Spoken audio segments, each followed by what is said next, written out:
fucked up something. There's no echo, nothing this time. You going first? Oh, I forgot to do the intro. Sorry. We're going live now. But I stuffed it up. Okay. Welcome to the Out There channel. Live stream 169. Robert's going to be doing and the rest of the school UFO cases. I stuffed up the intro a wee bit there. I forgot to do the 20-second lead in. I'm just going to cue up the intro. I knew I forgot something. So we got the intro going now, and Robert's going to talk soon. I don't think it's playing. There it is. Hopefully the volumes are good.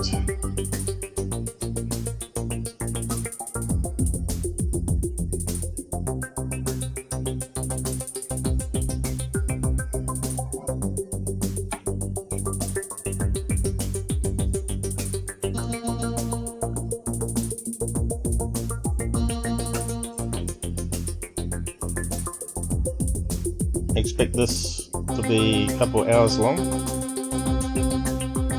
I'd say so.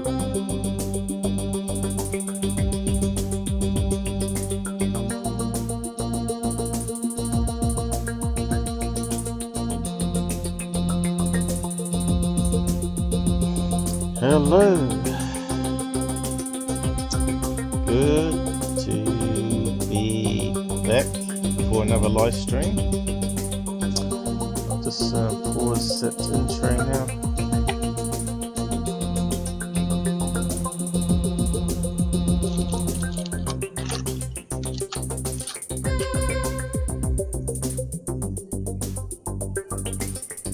Hey, we got people joining us already. Not good. Okay, kill the music. There we go. Here we got Jamal or Jay. You changed your name again. Okay.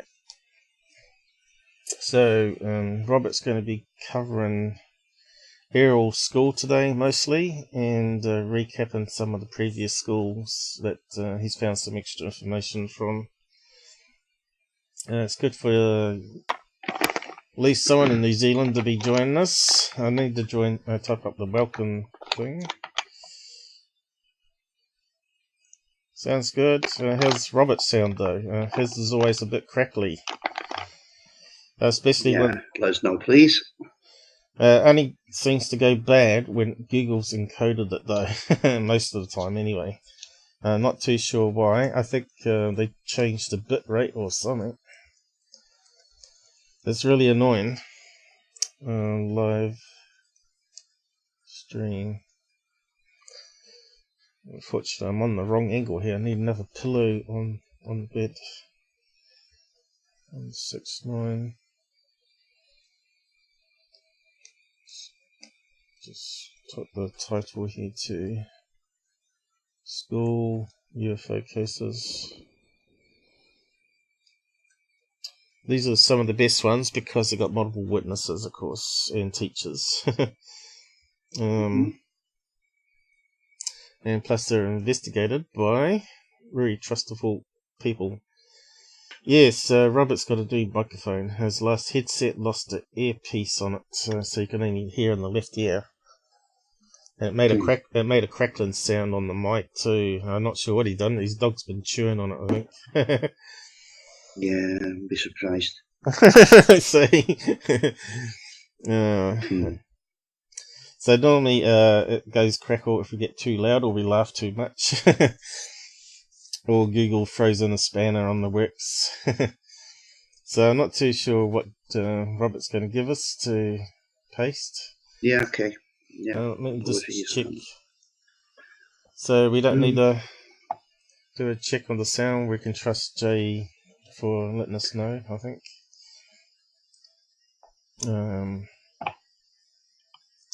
Yeah, and we're ready to go, I suppose. So I'll just get another cushion And Robert can post a link down the side chat that where he wants to begin from. I'm just taking a back seat while he presents, and then I'll do my bit at the end. Yeah. What's happened to my cushion? There we go. That's better. Sliding off the bed again. I've got to prop up my back as it gets too sore. So we've got a link there, Robert. Yes. Copy. Yeah. I'll just start off with a quick presentation before you go into the link, Paul, if you like. Presentation, but you want something up on the screen, don't you? Yeah, just oh, of course, yeah, I've got the first tab up there for you, ready waiting. Okay. This one. So where do you want to be? The only one with my name on. Okay, I'll just do a little bit of talking now, Paul. If that's okay. Yeah. Okay, so it's Broadhaven, 1977. It's South Wales in the UK. There was 14 children that witnessed the events, 6 of which seemed occupants. This is a thing I found out, just how seriously the MOD took it. And that's the Ministry of Defence in the UK, by the way. Pretty shady, secretive group they are as well. And don't tell me Nick Pope was involved. Yes and no, but I was going to get to that. Right. Yeah. Sorry, I didn't mean to interrupt. Okay, so no, it's okay. I was just being funny. But there's a much... Okay, that's fine. But there's a much broader thing. It just wasn't that one incident, you see. There were so many incidents in a 20-mile radius that it was named the Welsh Triangle or the Broadhaven Triangle. Both the same incidents, but different names, but they're the same thing. To the point where a Mr. Nicholas Edwards, who was the MP for their locale, was informed about it, and it went all the way to Parliament. And a Dr. John Gilbert MP, who is the Minister of Defence, had to look into this quite seriously. And we know now that these documents relating to this case have been declassified and available for public consumption. If you just give me 1 second, I'll get to them. Okay. Right now. Okay. Hold on, let me copy and paste. I've turned down your mic a little bit because I think it was clicking. Okay, Paul, no problem. Yeah, okay. So, I don't know if you want to look at the first link first, because it gives some pictures there that the kids drew. I had it up on the screen before. Okay.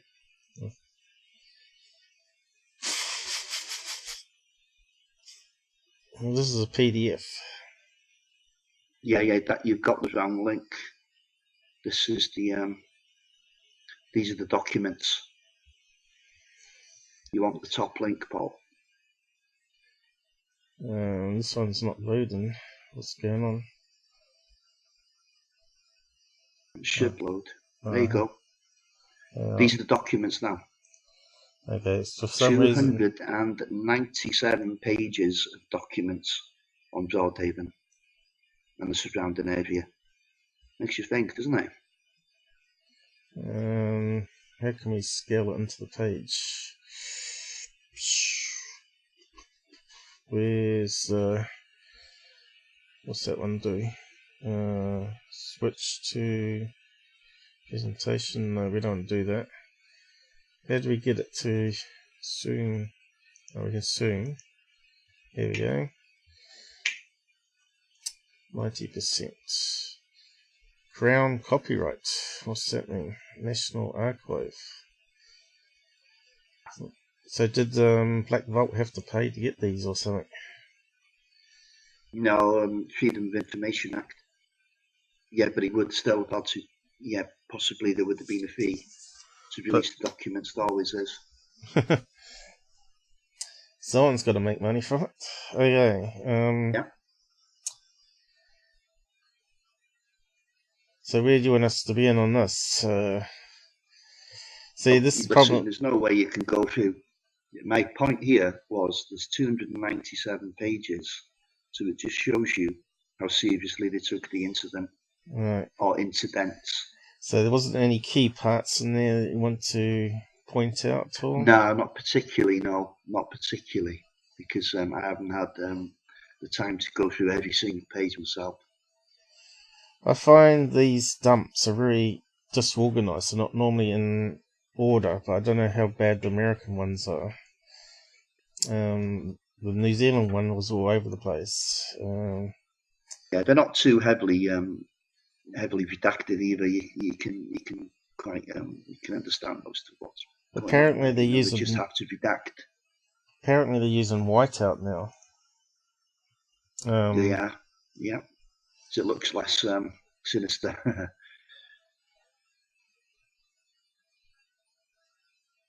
So this was the school. If you leave the link there, I'm sure the guys can guys and girls can have a look at them themselves in their own time. Right up, It's an awful lot of reading. 297 pages, only up to 32. Exactly. So this was for the Broadhaven one in UK. This is no, it's the Broadhaven Triangle. There was multiple cases, so they're trying to cover it all in those documents. And of course, we didn't release all of the documents. The triangle was quite big, though, wasn't it? The area they're talking about. Yeah, about a 20-mile circumference. Yeah. So, is there a map of it at all? I know. I think I brought it up last time.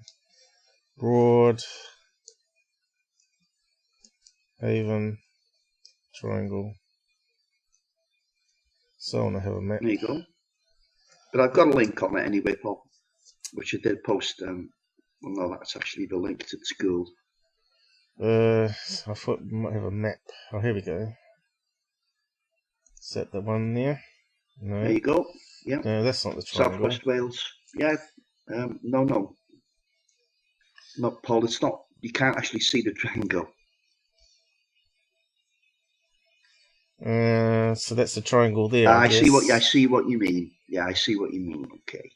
It's got to be called a triangle. It's got to be 3 points of locations. Yeah. Here we go. We've got one here. Is that the one? Accreditation triangle. That's something else. No, that's not it.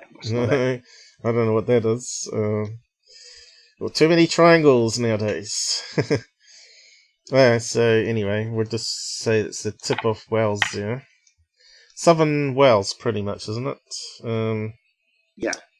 West Wales. So southwest Wales. So there's the whole of Wales there. That's not England. This is whole Wales, and it's just a little portion of it there. Okay, so that clears that up. We don't need that now. So that's the area we're talking about, and that covers all these reports in the area for UFO sightings. Fortunately, but the point I make that for it to go to Parliament, so many people, high-level people involved, including the Minister for Defence, they were obviously taking this. There's some gravity to this case, so they're taking it seriously. Defence flying complaints. Let's see. I suppose it's full of jargon and abbreviations. DFCIT. What's that stand for? I've got a sudden clue. Alleged sonic boom occurring in the Peak District area. So people probably got woken up. Yeah, that's why it's a complaint. How dare you fly your plane over your house? Okay, goes on a bit. I wonder in one eyewitness case at least we could see. Is that an eyewitness case? So look. writ of air staff. But what they'll do, they'll redact the names. They'll redact all names and phone numbers and addresses, because obviously they can't declassify them with names and phone numbers and addresses. See, what happens is people request information, they end up in the file themselves. That's what we're reading. Someone requested so many pages. So Black Vault will be in it now. That's a fact. So it's probably up to 298 pages by now, because Black Vault will be at the end. Yeah, that's right. And probably the Out There channel will be on it. Who's access to documents? I'm not sure it was actually John Greenwood who requested these, but he just gathered them in his database. I think somebody else sent it to him. Launched the FOIA Act. Alleged sonic event, so another sonic boom. Wonder if it's the same one that we read before, because this is a problem with documents. So you get loads and loads of letters, all to do with the same event. Yeah. Instead of saying they're not really in a readable format. No, it's terrible. But yeah, I thought we might have a sighting here apart from a sonic boom. But yeah, it's just crazy. Yeah. Okay. Listen, I'll repost this link again now in case you've lost it. Okay. What's this thing about the hotel? Hotel unique. Okay. What did they do with the hotel? Did they see a UFO? It's like advertising.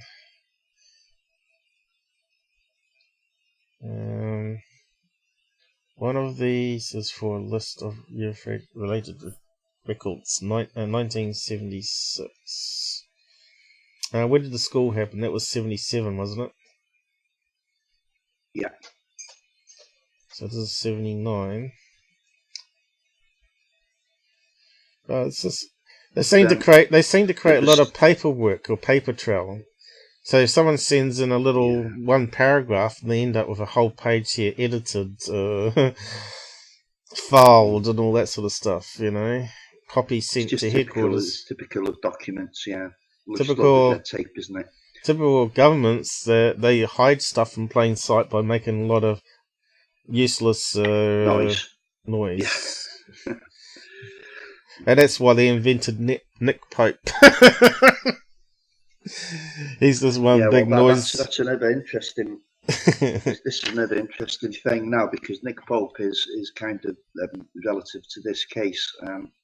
Nick Pope was AS2A. I think that's Air Staff 2A, which is a compartment within the MOD, and he was there from 1991 to 1994. And his claims were that was the only UFO investigation team. Basically, that it was just him. But either he was lying, or he just did not know that there was another project going on behind his back. Well, I can't find Condign. Can't find his name in the thing, so it must have been redacted. Or whatever that word is. I'm not really sure he was central to that case in particular, but he would have looked over that case as a cold case, that's for sure. Well, his name doesn't mention in it, but I guess maybe these might be images, so not searchable. I don't know. No, well, he wasn't in place at the time, Paul. So anyway, his name shouldn't be mentioned. People can look over that in their own time if they want to. You might get one page of useful information out of it. There's a few, actually. If you're a data hound, you'll love it. If you want easy reading, you're going to hate it. I'm going to hate it. That's the way it is. That's documents for you. I like it. Nicely bulleted and dated in the proper sequence from early to late. Anyway, close that one down. Yeah, cheers, Paul. If you just go on to my last link I posted there. Bizarre and forgotten. Oh, you got another one. So that was That's the one. Bizarre, yeah. How bizarre. But we covered that one last time. What's the one? Are you sure? Serious secret investigation. Was that the one you wanted, or was there another one you want? Right, hold on. The one with the pictures of the kids at the top. Yeah. Right, okay, yeah, that's the one. So go, where do you want to go with it? Just go down a little bit. Yeah. Until you go to that next photograph of the children. There we go.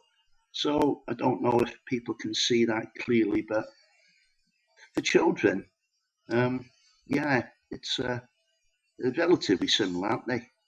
Considering they all might have seen it, at different angles. Yeah, some have got feet down ladders. Mm-hmm.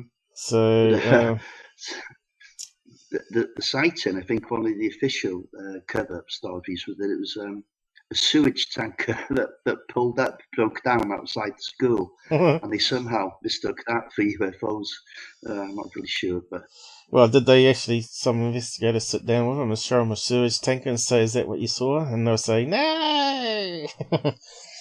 Well, anyway, I think that's what John Mack would do, But where do you want to go with it? I think we covered that one all before the school incident. Yeah, I don't know if you want to play any of the video. I can't remember how much we went through the last time now. It was over a week ago.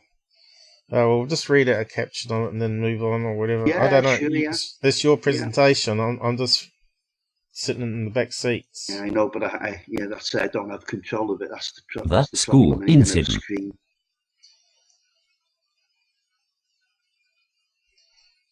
We don't want to recaps, recap too much. The Broadhaven School UFO incident of 1977 is one of many that would bring the eyes of UFO researchers, and indeed the eyes of the Ministry of Defense, bearing down on the area. 14 children would make reports of seeing a UFO land in broad daylight in a field across from their school. 6 of them even claimed to have seen a humanoid figure in a silverish suit emerge from the craft. Also noted were odd long ears. They described a silver, cigar-shaped object that landed shortly after lunchtime, just before the children began their afternoon classes. Some witnesses would speak of an orange-green light that sat on a dome on top of the craft. 2 hours later at 3:30 p.m., the object was still there. It eventually rose from the ground and hovered overhead. It was of a similar size to a double-decker bus according to reports. After hovering for several minutes, it disappeared behind the trees and out of sight. Okay, so that's basically it. Yeah. Secret investigation. Yeah, I just wanted to mention that triangle thing. That was quite important to mention that because it wasn't an isolated incident. That was my main point in going back over this again. And just to serious secret investigation. While the incident was very much played down at the time, the Ministry of Defense did, in fact, conduct very serious investigations into it. As files became available to the public as the years went on, it appears that the MOD very much kept any information for such a relatively high-profile case under wraps. A member of the military had indeed come out to visit, the aforementioned Granville following her letter to Edwards. According to Granville, she later claimed the military advised it was best not to say anything about the incident. The reason offered so as not to alarm the general public. Behind the scenes, however, the MOD were conducting extensive but very discreet investigations. These investigations were for military eyes only. Even politicians were not privy to their findings. What this perhaps suggests more than anything else is that the crafts witnessed were not solely military experiments. So actually hearing it real time, Robert, you seem to be a wee bit behind there. Yeah, I'm fine. Are you using Discord or YouTube? Because YouTube's 20 seconds behind. Yeah. Okay, no, I'm using Discord. Yeah. Did you hear it read out? Yes. You heard it read out because you were talking over it, and I thought maybe you didn't hear it. But no, sorry, I did. Yeah. So we're done with Broadhaven. The Ministry of Defense was interested, quite obviously, because they got such a big document on it. Maybe they weren't so interested in the school, but more interested in the actual flying ones. I don't know, but maybe they don't trust school kids, School kids have imaginations. Yeah, they have imaginations, but the only thing is with school kids, it's very difficult for a child, We've all been young, haven't we? We've all been children. I see we It's got. difficult for a child to keep alive together for that period of time. I see we got a woman here. What's she talking about? Hillary Porter. Sparks her experience regular UFO conventions. Your dedicated UFO media video blog interview. Richard Hall. Oh, that guy. I don't particularly like him. Cattle mutilations have taken place in the area. Okay. So if aliens kill cattle, why don't they kill humans? If it's cattle mutilations, well, according to Richard Hall, they are killing humans. They are killing humans. According to Richard Hall, but Richard Hall has he got any sees conspiracy around every corner. So has he got any evidence of such claims? Oh, anecdotal evidence, yeah. What's she got to say? It's probably not worth playing her then. So should we go on to Ariel School now? Yes, if you like. Well, you're running the show. So Ariel School is this location here on the map. Hold on a minute. I'll just drop a tab for you in here. Okay, just a second. Okay, so this is where it happened. In the continent of Africa. Yeah, if you've got the location at first, Paul, that'd be useful. Yeah. Aren't you seeing what I'm doing on the screen? So I'm also trying to get a tab there for you as well, so bear with me. I'm just zooming it out into space. Let's have a look. So here's the continent of Africa, and it's at the top of Zimbabwe. Are you hearing me all right, Robert? Because you seem to be talking over us. Yeah. Yeah, I'm just I'm not showing. trying to, I'm just. Okay, so that's where Africa is. If you don't know, if you've never seen a map before, South America, Africa, and Australia over here, and New Zealand at the bottom here. Which is a nice sunny day today, which makes a change. So the UFO come from space and went do straight down. And where did it land exactly? We don't know. But it landed somewhere near the school. Coming down. So there's obviously a lot of area there it could have landed. School buildings. Quite a lot of wooded area here. But where's the school play yard exactly here? Looks like it might be this. It looks like it's got football fields. Yeah. That would be the ideal place for a UFO to land and people to run out the school building. And it was behind trees as well, Paul. So you've probably got the right location now. There's some the right location. Yeah, there's some trees. Exactly. Yeah. That one looks too open this way, and this one looks too crowded.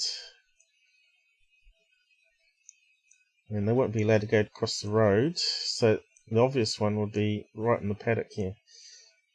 And what's that there? I think that's a swimming pool. Mm-hmm. So we're not sure that was there then. Yeah, we're not sure what was added before. But if we got a timeline thing on this, I found it the other time. Okay. I know Google Earth has it. Does Google Maps have the timeline? There was a way to get it up. How did I get it last time?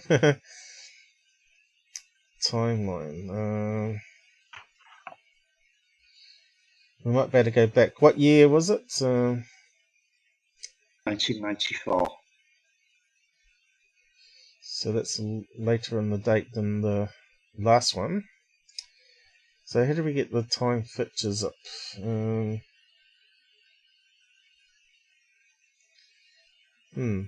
can't see it now. What's that do? Yep. I thought it was up here. It said allowed you to go back in time. Time.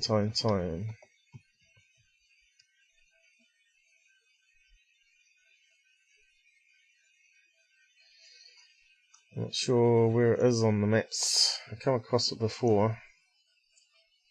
Timeline. Maybe it only comes up in Street View. Your timeline. My timeline or their timeline? What's it doing?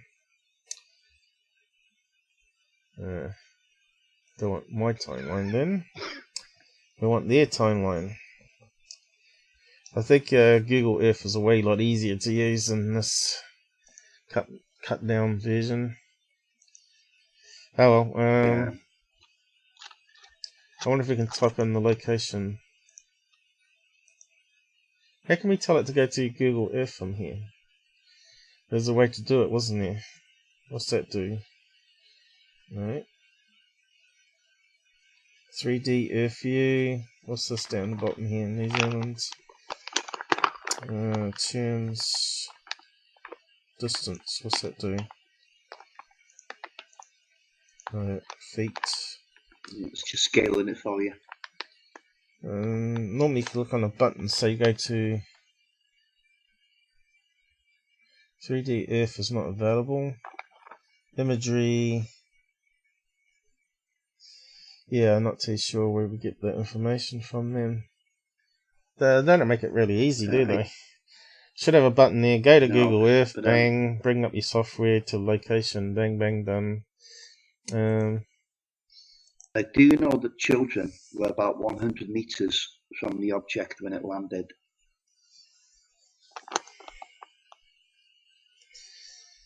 Yeah, let's see if this works still. It's going to pump up the CPU a wee bit. There we go. It's going to go to New Zealand first, isn't it? Hey, Ariel. Raw, I think. Okay. Is that going to go to the right place? Looking like it. Here we go. Primary school. Woo! Straight on the money. Doesn't look any better than the Google map though. So no, it doesn't really, does it? How do we get the timeline thing up? Tables history, I think it's called. I think you can get a 3-dimensional image as well, can't you? Have you got a history thing? Historical images. There we go. So we've got a timeline on this one. Okay. And what's happening here? Seems to have disappeared. Here we go, going back in time. So we want to go right back. See how far it goes back. And looks like it's only 2015. Oh well.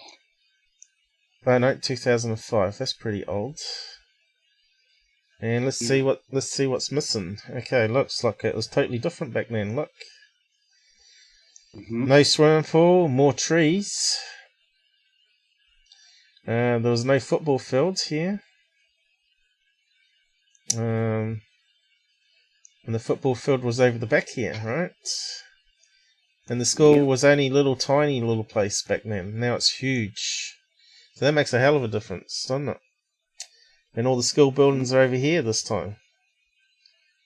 Oh, right, that's right. That was a football field, wasn't it? That was a football field. And that wasn't there. And they've got a lot more buildings now. So it had to be behind trees. So it had to either be here or there. And I can't see a swimming pool anymore. Is that a swimming pool there still? Oh no, it could be a swimming pool. Not solar panels, are they? Looks like it could be a swimming pool. So it's not vastly changed then. It's just got bigger as more people have moved in, population growth. Yeah, so that sort of solved that. So so we went from today, which we haven't got that running track here. They got less trees and they got more buildings, and that swimming pool's still there.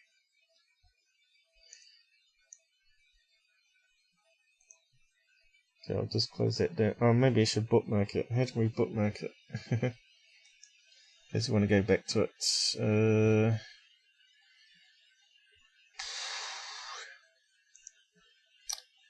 suppose it will lose add to Merc, add placement. What's that say? Ariel.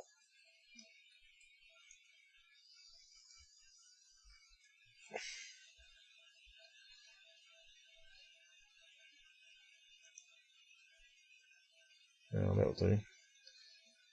Slightly in the wrong place. Unless I can move it. How do you move a marker? You can't. Oh, that'll do. Gets us in the rough area if we want to go back to it. Okay, so I'll just post the link down the side there if people want to actually go there and have a play themselves. Mm-hmm. How do you get that timeline thing on maps? I don't know. I had it last time. Maybe it's only in Street. There is that option then. Should be on Google Maps because I got it last time on the last live, but Okay. I can't see it on this live. So not too sure. Maybe it only offers it for some things.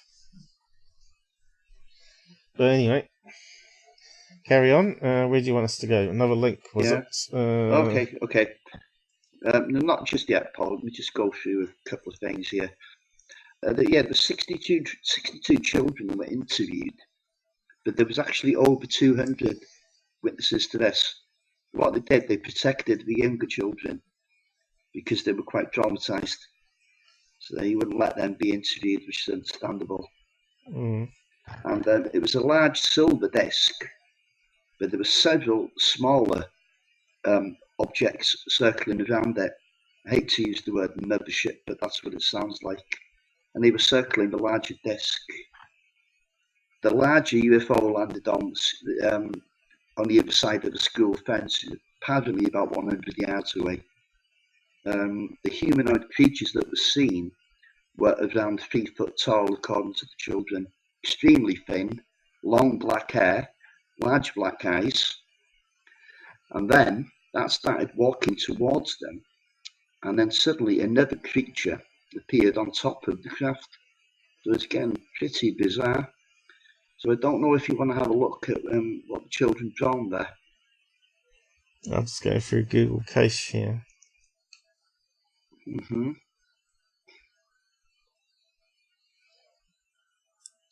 Okay, so where's the drawings? Here. I think we just saw some of those on the other page. Yeah. So that's interesting. It's behind 3 trees, so I didn't see that on the picture, but Yeah. that one's not behind any trees, and that one's not either. Mm-hmm. But that seems to be in the air, so don't know. Mm. Remember, these are just children's drawings. They're not going to be a work of art, are they? What's that one there? Oh, that's one of the witnesses many years on. Hey, worth playing that if you'd like to listen. If you can do it all, you can't, I don't suppose. It's embedded in the webpage. Yeah, we don't get any copyright strikes. Alright, Yeah. speed it up a wee bit. Poor girl's very nervous. Have we not got any captions for it? Doesn't look like it. Okay. Volume's not very good. No, it's poor.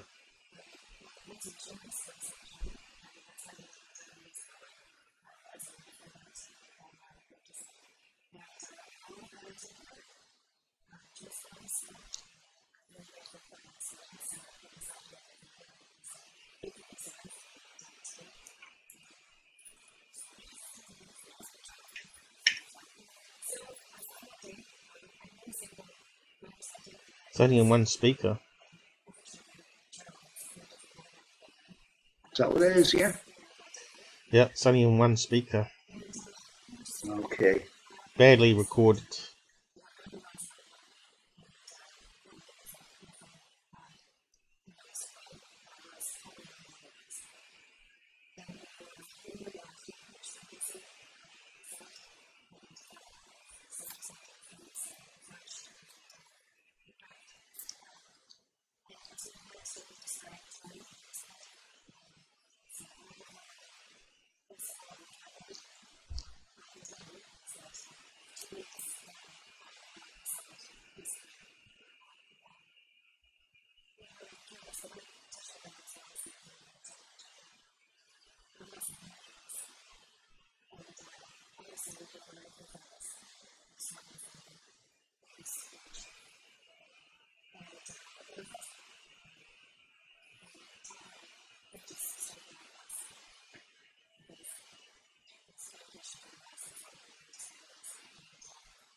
They need to have some more pictures.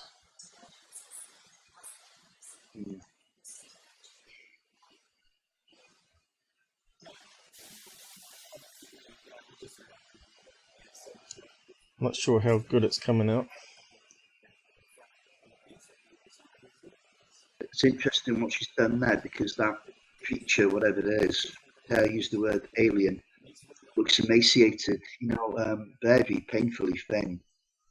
And that's what the other children were describing as well. So, interesting. Yeah, maybe they need to eat some more cattle. Yeah, that's right. Yeah, you get to that. Okay, yeah. Anyway, the first creature, he goes back into the craft, and then the ship, it didn't take off. According to the children, it just vanished. Yeah.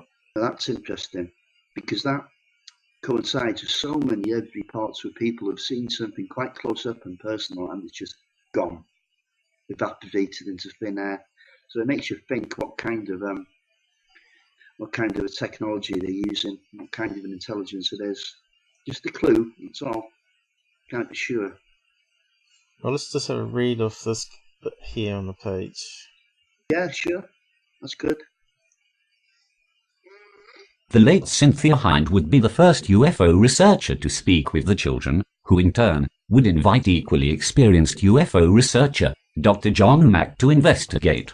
From Hind and Mack's efforts and immediate documentation, the encounter is one of the most detailed and credible on record. And, at least officially, the incident is still unexplained. Before we move on and look at this case in more detail, check out the video below. It compares some of the drawings the children produced following the encounter with ancient cave paintings. The similarities are interesting, to say the least. I don't think it's there. Well, no, that's dead. That one's dead. That would have been a good one to watch. There's 2 links down below, though. Yeah, but there's 2 links down below. Yeah, but that one was comparing... No, that one's done in, but there's others. Yeah, I'm saying that one was going to be interesting because it's comparing drawings of everybody. More than likely, yeah. Where was it taken down? This says unavailable. Copyright infringement, probably. UFOs over the schoolyard. So it does say UFOs here.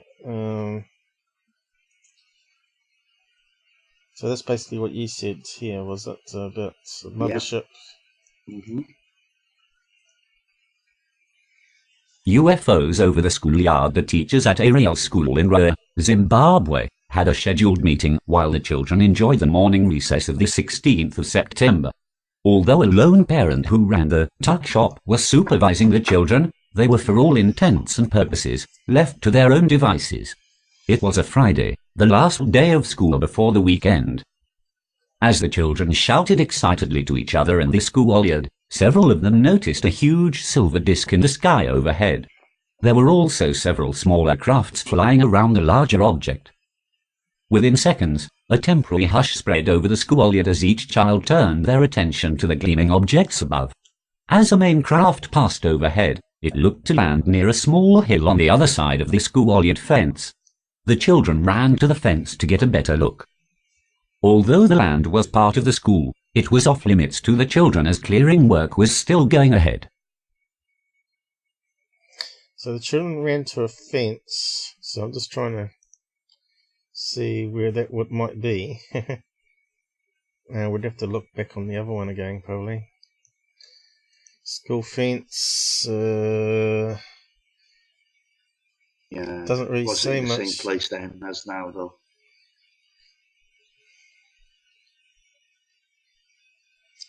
I don't think there's too much interest in the geography of the area. All we know is that they were about 100 yards, 100 meters away from where the craft landed.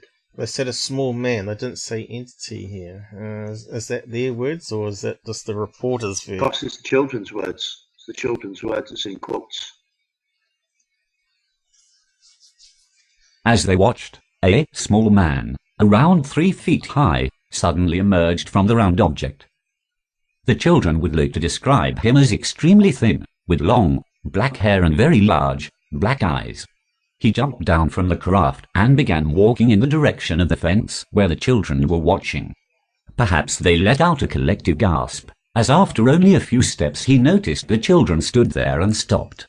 Meanwhile, another figure stood watching from on top of the craft. How did he get on top of the craft? Did he climb up there? No idea. He just appeared there, apparently. Must be a hatch up there. After several moments, direct eye contact, instantly turned and headed back to the craft. Moments later, the ship vanished and did the smaller crafts overhead. Vanished. So they must have cloaking technology even back in those days. Yeah, that's another thing. It's even if it's cloaking, either that or it's a portal that they come in and out of. No, but they didn't say portal, they said vanished. So it's obviously got I know that, yeah. But, if it's a portal, they're not going to see it as such, are they? I think people would see it open up and go into a portal. Mm-hmm. Well, they didn't describe that. Telepathic communication. Some of the children would run into the school crying. The area was rich with legends of demons and evil entities, and some of the younger children were convinced this was what they had seen.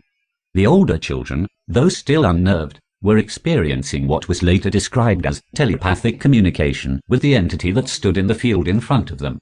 Many of them already knew what they had seen. Did they know about aliens back then? They would have done. Oh, between 5 and 10, I don't know, maybe. There would have been a lot of sci-fis back then. Close Encounters was out way before then. Yeah, I don't know. Remember, this is Africa, Paul. The teachers inside the school were dragged from their meeting amid commotion. One of them would later state, "We just heard them screaming and screaming. A child cannot make that up." Another would offer, "I was very skeptical in the beginning, and that while they believed the children had seen something, they sought a more rational explanation." And what was that? Oil tanker?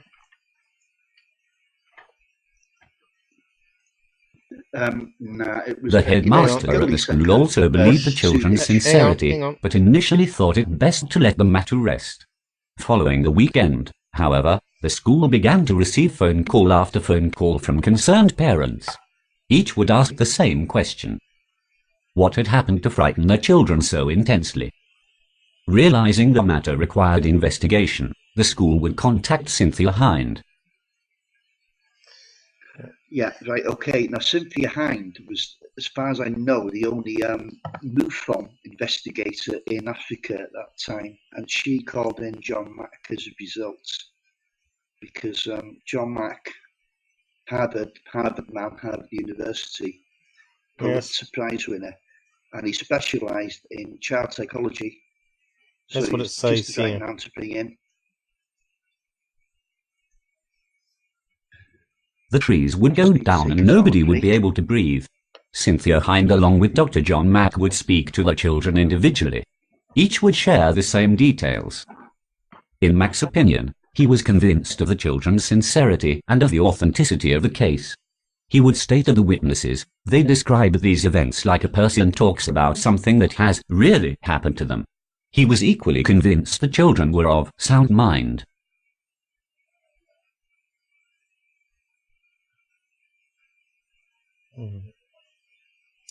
Obvious they're telling the truth.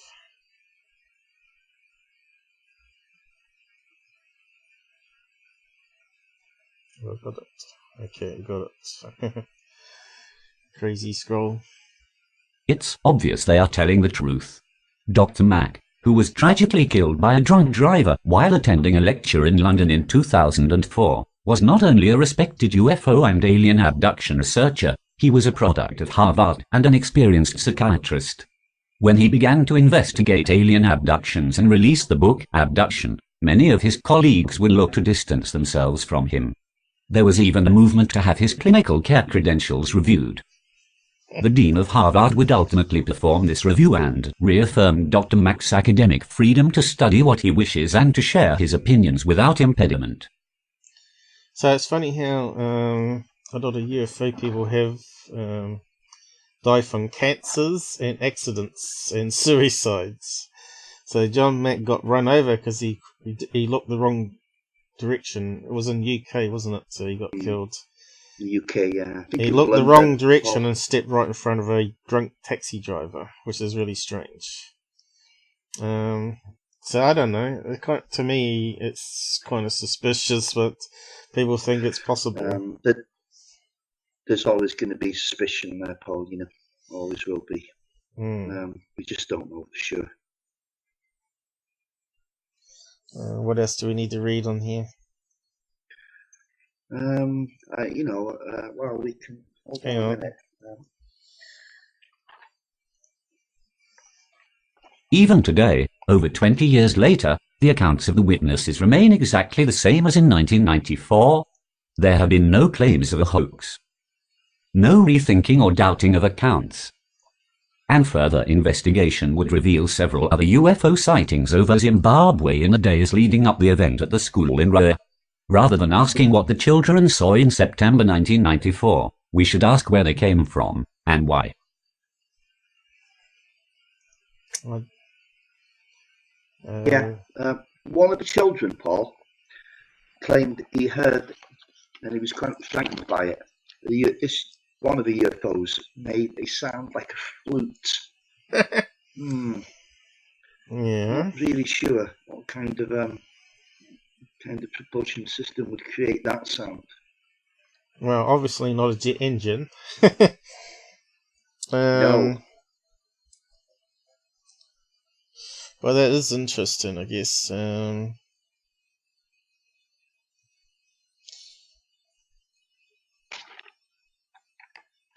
The still unexplained 1994 Ariel school alien encounter first published June the 7th, 2018, last updated February the 10th, 2019, written by The still Marcus Loeb. unexplained. Estimated reading time 6 Edward minutes. Stoppard. Posted in Aliens 2 comments. The morning of the 16th of September 1994 began like any other for the children and teachers of Ariel school.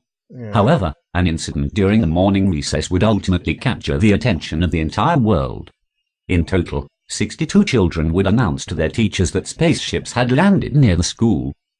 Told it to stop. Furthermore, a small man had emerged from the craft in full view of the witnesses, all of whom, incidentally, would describe the exact same encounter. It's reading out too much. Was The that one? It took ages to pop down. I was trying to read the last bit here.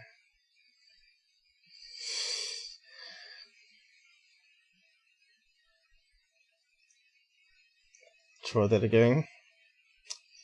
Don't want to repeat what we already said. The importance of such figures as Dr. Mack would lend everyone credibility, including Hind. From her own writings, it is obvious this realization was not lost on her when she would write how he had risked his credibility with his colleagues to come out and say he believes the experiences of abductees are very real indeed. She also described him as not only open-minded and prepared to listen, but an academic of some standing.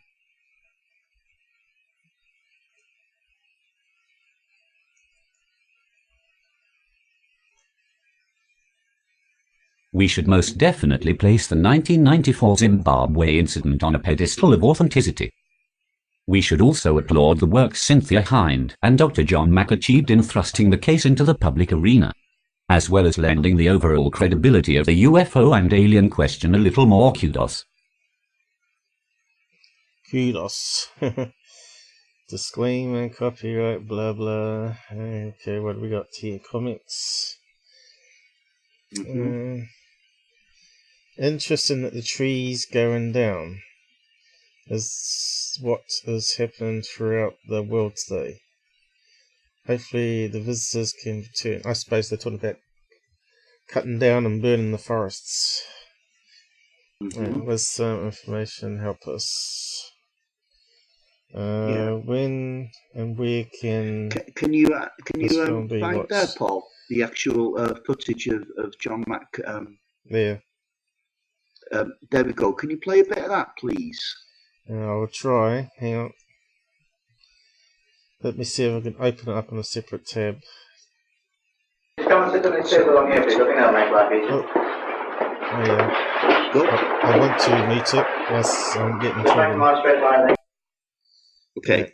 Hang on, let me just get that right.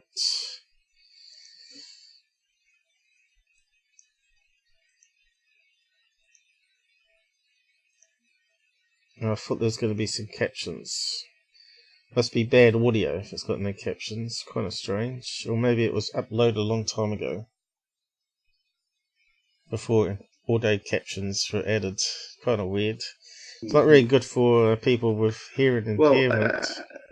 I think it was within 12 months of the incident, so we're looking at around about 1995 before this. No, I'm talking about YouTube. It's really bad that they haven't got closed captions for hearing impaired. Oh, I see. Yeah, these ones. No, I just wondered because he was the one that spoke to me. Alright, these are the grade 7s, the oldest children here at the school who say they saw something. Did you all see something? Yes. Can you just tell me very briefly, if we go along, just say what your name is and what you saw? Nathaniel Coxwell. What did you see? There was some like ship landed on the ground. Why do you say ship? Did it have a shape? Yes. Like what? It was. It had a long top and it was flat like that around the sides. What was around the side?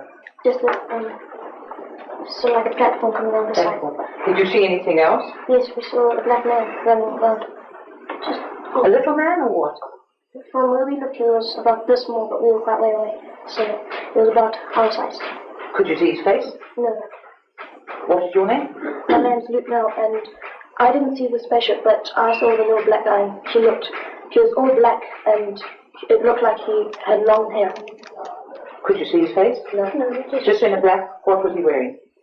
it just looked like he had long hair, and he was all black. But he wasn't naked. No, What did he have on? no, that's all he could. Are you going to see that? Yeah. Why? Was he among the trees? It's just about like a shadow. It just saw a shadow thing. What is your name? Triple one. Oh, and you also saw this Yes, we were all there. creature. Yes.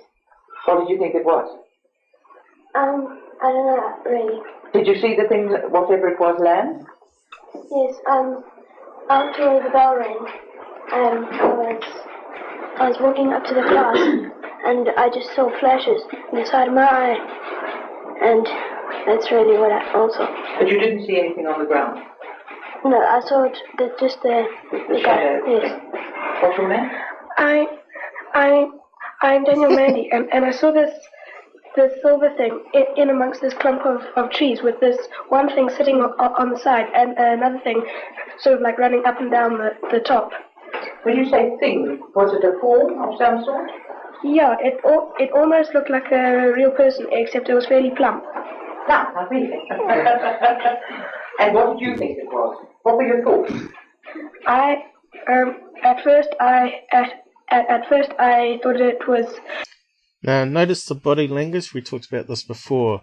People recall memories when they're looking to the upper left and to the left for audio sounds, and they look down for emotions.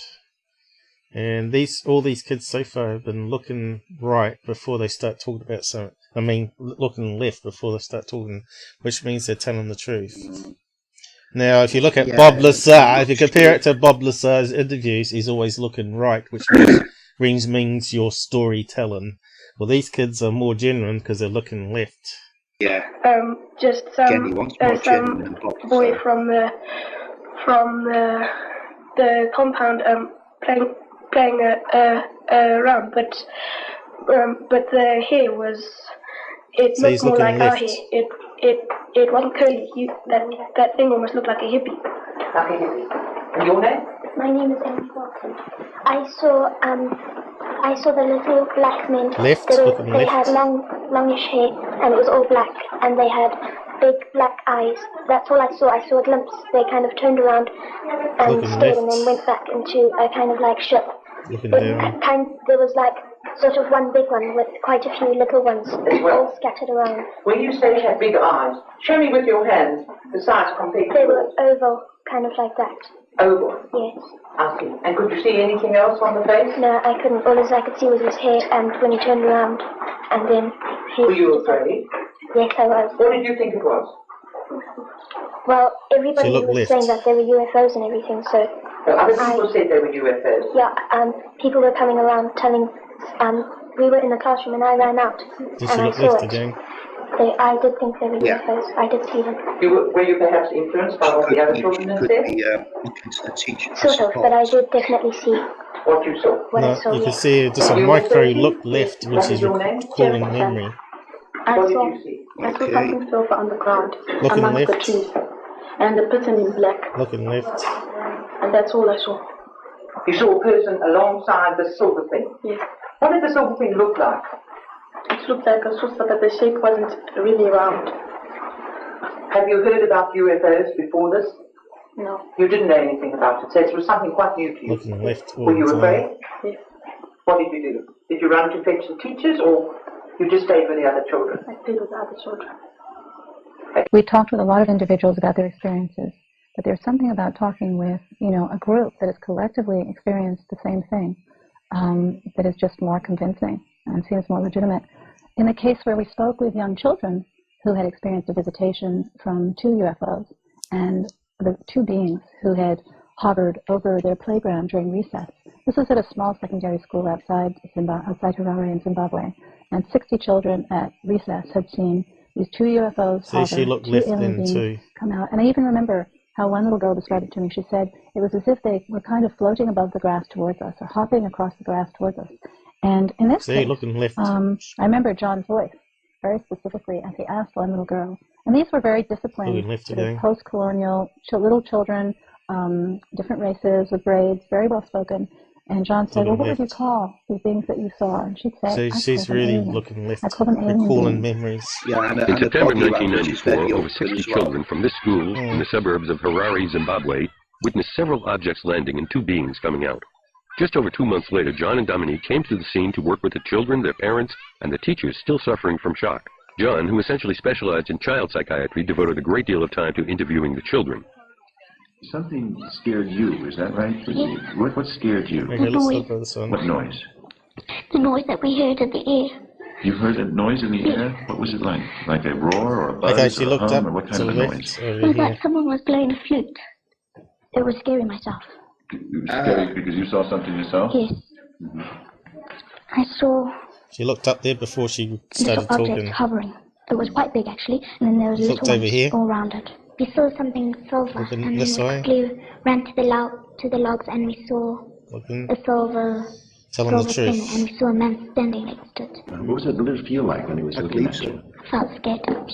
It felt scary? What was scary about it? Well, felt scared because I've never seen such a person like that before. Did you see the eyes? What did they look like? They were going. There you go. Look left before talking. Where was the pointy part? Was the pointy part in here or was the pointy part out there? Up there. And what was the feeling when you looked at the eyes?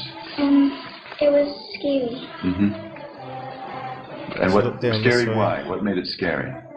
The eyes Looking looked left, evil. see? Evil. And what was evil about them? Looking Say what left. you mean by evil. He's over here, and she's looking this way. It looked evil because it was just staring at me. With what? Staring at you as if what? As if to do what? As if it wanted to come and take us. As if it wanted to come and take you. That was the Looking feeling down. you got? That it wanted you to go with it? Looking left. Did you feel like you wanted to go with Telling it? the truth. No. Did you feel, what was the Recalling effect on you memories. when you Yeah, felt it looking wanted to upwards, have you go visual. with it? I just walked away and I started crying. They came running up here in such a panic. And I mean, even if we had staged it, they could not have run all together like that. Even if we practiced it, I don't know how many times. But they came up here like a living snake. And they just came, we were in a staff meeting and we just heard them screaming, ah, when they were here, and a child can't make that up. I was very skeptical in the beginning as well. I believed that they'd seen She's something, psycho. but I wasn't prepared to accept that it was anything supernatural or anything like that. But She's I think got the their eyes consistency popping out. of what's been going on indicates that it was more than I was prepared to admit in the beginning. So both of them were running. One was running in the trees, and the other one was running across the ship. Because there were also trees here. The eyes were like more pointed as they came in toward the center of the head, is that? No, I'm also here, and this was all black in here. All black. Now you made pupils. Did they actually have pupils, or Yes, was the it pupils were white. What? The pupils were white like So that. you saw white in the center? Yes, like that. Mm-hmm. Was he near the silver object, or was he far No, from on it? top. On top of the silver object. Okay. And did you look at him? Yes. Did he look at you? Yes, and he gave me the creeps and I spoke. Gave you the creeps. Actually, in your drawing, you showed him Look standing left. up, didn't you? Yes, I had to draw him standing up because I couldn't draw him sitting. Looking left, yeah. It's when they What record I thought visual was maybe sounds the or... world's going to end. Maybe they're telling us the world's going to end. Well, why do you think they might want us to be scared? Because maybe because we don't look after the planet, the area properly. Mm-hmm. And Melanie, is this an idea that you have had before, that we don't look after the planet properly in the air, or did this idea come to you when you had this experience? When I had this experience. Mm-hmm. And how did that idea come to you from this experience? This is a little hard, but try to be with me here, okay? How did this idea come to you when you had this experience?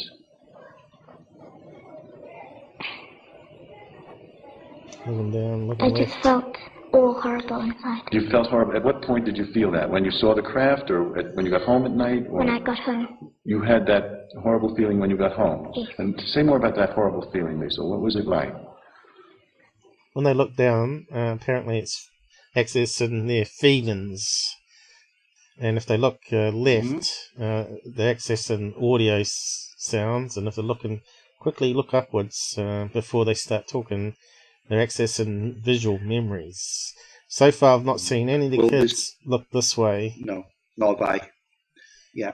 Well, I think we can safely say these kids are being sincere, and they'd be playing the story as best they can. Yeah, just being careful how much we play of this thing. Yeah, of course. Yeah. I think it's about something that's going to happen. Something's going to happen. It was making me all scared. My heart was now starting to pump faster, and it was making me all Look left, woozy. Oh, woozy? Woozy. My heart kind of went faster and then slower and then faster and then slower. Mm-hmm. She looked up here. What time of day did this event occur? At break time. Break time in the morning or lunch break? Morning. Morning break. And what were you doing at the time? Well, I was playing in the playground, and then we saw something silver, and then we quickly ran to the logs, and we saw a silver thing, and we saw a man standing next to it. They were just like looking at all of us. They seemed to have stiff necks. They didn't seem to move their necks like we can. How tall would you guess they were? They're about my size. About your size. His eyes looked at me as if, I want you, and things like that. I want to what? I want you. I want you. She looked over this way. They weren't frightened of us. They actually came near. Mm-hmm. And they didn't try to attack. They didn't act in an unfriendly way, you mean? No. Then he was looking at me back. I couldn't just keep on looking at him, so I had to stop and I looked sideways, so he couldn't keep on making me feel faint. I think they want people to know that we're actually making harm on this world. Over and here. We mustn't get too technologized. And he's over here. Would you like to see him again?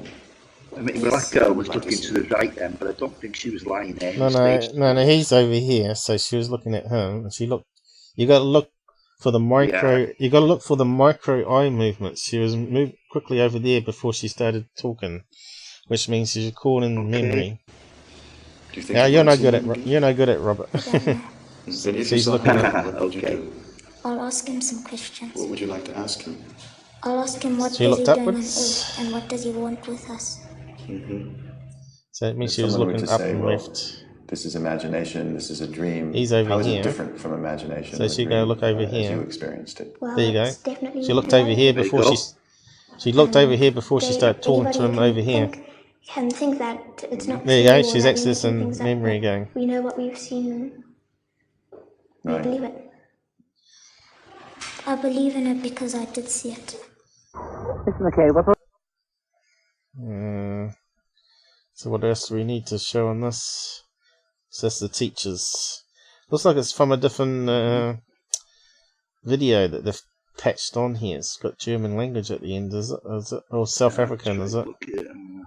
What's that, South African language? Since we have had all the reporters... Yeah, it's probably Afrikaan. Afrikaan, which is like Dutch English. We have had Professor Mac from Harvard University out here. I've changed my mind slightly. I believe the children did see something. Unfortunately, I personally didn't see it, so it's very difficult for me to give my own personal opinion. It's more than 1.5 years ago, that the UFO landed here? Yeah, who can tell me exactly what happened? Okay, go ahead. We were playing down over there on the log. Yeah? And then we saw something shiny, so we all ran down over there. And it was in the early morning? It was at breakfast. Yeah? And then we That's saw not very something good shiny. interview. And we saw two people. They were in tight black suits. And they had big eyes. And a small, we didn't actually see their nose. It was quite small. And their mouth was quite small as well. One of them was running in slow motion up across the ship. And the So far it sounds like they're talking about alien greys, the 3-foot ones, right? But the one that was on top of the UFO, that sounded different. Maybe that was a mantis or something, I don't know. They were standing beside the ship. Yeah, you made a drawing, huh? It looks like this? No, yeah, something like that. I couldn't see the eyes. That one looks like a lizard. It was just blank, like a piece of paper. Well, when they came, I thought they were crazy. That was the first thing you saw? I thought they were crazy just coming to our school doing nothing. And all I saw was something like silver coming down, and I said, what must that be? And everybody's crowding it. I must go crowd too. And then I went and I started crowding, and everybody, then more people came and more. And then I said, hey, I can't see anymore. Come on, somebody, I'm sure. Come on. And then I went to the front, and I started seeing more of them, and then I just ran away. The day before the special came, my friends and I were sitting in the playground, and one of my friends said, oh, there's a UFO. She said, and I looked at it, and she said, no, just kidding, it's an airplane. And we looked up, and I thought to myself, that can't be an airplane, because it was very shiny. It looked kind of like a cigarette, you know? It was a long thing, and then on the end it was all shiny. And so I said, maybe it is a UFO. So we're all kind of like getting scared now. And then the day that it happened, then we started thinking, yeah, that must have been a UFO in the sky. Because my brother also saw it, but he's left the school now. It was sort of like a round shape, sort of like a plate, sort of like two plates that were sort of like on top of each other. Then there was sort of like the hole, the hatch for it, and there was sort of like in between two trees. You couldn't see that clearly, and it was just silver all over. I didn't see any men or something like that.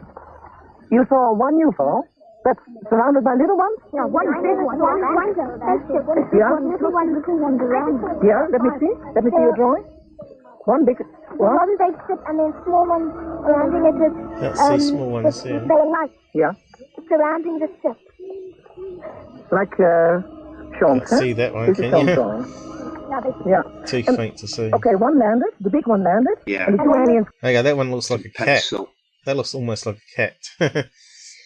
Or a lizard, maybe. Small mouth, though. You know, slit fur nose, rapid round eyes. That's pretty typical of a grey Veely. I don't know. Nor do I. I wouldn't say that was a grey. I would say that's some other species. Came out? Yes. And what happened with the little ones? The little ones, they were just floating around in the air. They didn't fly. So that was the big one. Or was that little one she's saying? The big one and all the little ones. That almost sounds like a mantis versus alien greys there, though, you know. And these made the silver light? Yeah, they were like in different color lights. Like green, red, black to blue, then they go to blue, and then purple, purple and red. But it was like it was going like... Wasn't VHS tape terrible back in those days? Oh, good God, it is now when you listen back to it. It's all garbly and you hear you're seeing it, the tape deteriorate there. And quickly, like as if it was one ship moving. Yeah. I can't drawing. Were they yellow? No, I didn't have a silver crayon, so I did it yellow. Yeah. Silver, okay. What are we looking here? It doesn't tell us much there, does it? But what happened? You came home and you told your parents? Yeah. Some of them didn't believe it. My mom didn't believe me. Your mom didn't believe you? My mom Is that hard? Because if you see something and nobody believes you, what happens? Well, yeah, you feel sad. You start yourself. You start to think as if it wasn't true. Yeah. And people say to you, no, it wasn't true, so you think it wasn't true. And you think that you're mad. Yeah. Yeah. And after that, you get all upset. Yeah, and everyone starts teasing. And my friends over the road, when I go there and I tell them about it, they just say, oh, he believes in aliens. Oh, he's stupid. You've seen too many movies. Yeah. Was there nobody in your neighborhood who believed you? My mom and dad. My granny and my granddad believed me, but my uncle didn't. Where the spaceship had landed, all the insects and ants and stuff like that were all dead, and there was a huge black mark there. And my mom said it might have just been a fire there, but I don't think there was. I think it was an alien ship. Yeah. So what's she saying there? That all the insects went what? Quiet? Quiet. Typical, isn't it? The Oz factor. How often does that happen? It's a bit garbly there. And of course it left a black patch, did you say there? The UFO? Yeah. Yeah. It's a bit hard to make out there. I might just scroll that back a bit again. Ship had landed. All the insects and ants and stuff like that were all dead, and there was a huge black mark. She said all scared, so whatever that means. And it left a huge black mark. And my mom said it might have just been a fire there, but I don't think it was. I think it was an alien ship. Yeah. You've gone to the place, of course, and have you seen anything? No, we weren't allowed to. An evidence? I mean, that it was there? Some other people came to the school and they went out the boundary of the playground and they went to go and see what had happened there, and they saw that the grass was burnt and all the living things had died in that area. Him and his parents and his brother and sister all believed me. And my mother just believed me, but my dad didn't believe anything I said. Anything. Did anyone collect any trace evidence? Because obviously that black circle of dead insects. Yeah. See, this is the whole problem with Africa. They don't have the resources, the UFO people, to get in there quick, gather the evidence, and so forth. Would have still been there when that woman... When did that woman interview him? How after did that MUFON woman interview? I think it was a case of several months, you know. Months? Oh, God. Yeah, okay. I know. Yeah, it's a big place, isn't it? If it was a week, they still could have collected evidence. And did you describe it to them? Exactly what happened? Yeah, and I drew it on a paper and I said, Daddy, this is what it looked like. And then he saw it well and he said, Oh, missed it. And then that's all he said of it. And I'd love to know. My dad didn't believe anything I said. Anything. And did you describe it to them? Exactly what happened? Yeah, and I drew it on a paper and I said, Daddy, this is what it looked like. And then So what are we looking at here? What's that meant to be? That's a young child. Is it meant to be the UFO there with the flames coming out? Yeah, which is strange. Don't know. Can't work that one out. No. He saw it well and he said, Michael, I think you're telling the truth now. And then that's all he said of it, and that's all. Who was scared? Not all of you, huh? Who was dreaming about it since then? In a bad way? Yeah, in a bad way? No, let me tell me first in a bad way. Why? You had nightmares about it? Yes, I used to, but then after about a year I stopped dreaming about it. I dreamt that the same one I saw without hair, he came into my bedroom and he took me from my bed. Did you dream that? Yes. Yeah? And then I just screamed. I woke up and screamed. What did your mom say? Well, she just kept on saying it was a nightmare. She didn't really believe me. I wasn't scared a bit. No, not at all. Nothing. It was all fun. Yeah. I heard this lady. I wasn't scared. I think it was Bill Dark. And she said this lady got kidnapped and she had babies that were aliens. That's what you're afraid of. Yeah. I'm always sleeping with my kittens because I'm always so scared. And he's protecting you, of course. Maybe if we don't do what they were trying to tell us, they'll probably come back and trying to tell us again. Yeah. Why do you all think these aliens came, especially here in Aruba? Have you any idea? Yeah. I think they came to examine what it looked like. So she looked to the left. Because even though you can see it from probably where they are, but they want to come take a closer look how the grass grows, how the trees grow and stuff like that. I think aliens came because they're curious like us, and well, they want to learn about us and we want to learn about them. He's telling the truth. People are saying that the aliens came to warn us when something's going to happen, there's something bad is going to happen to the earth. I think they came here to try and warn us that the children, because we're young, we've got a long time till we die, to warn us that when we're older, there's something going to happen to the earth. Yeah, not to pollute. When we're young, we can still prevent it. Yeah. Do you still have all that feeling? That as a child you can do a lot? Yeah, I have it. Yeah? Do you feel, as a child, do you feel privileged? Or do you think, next time if the UFO is coming, please go to another school? No, I don't feel privileged.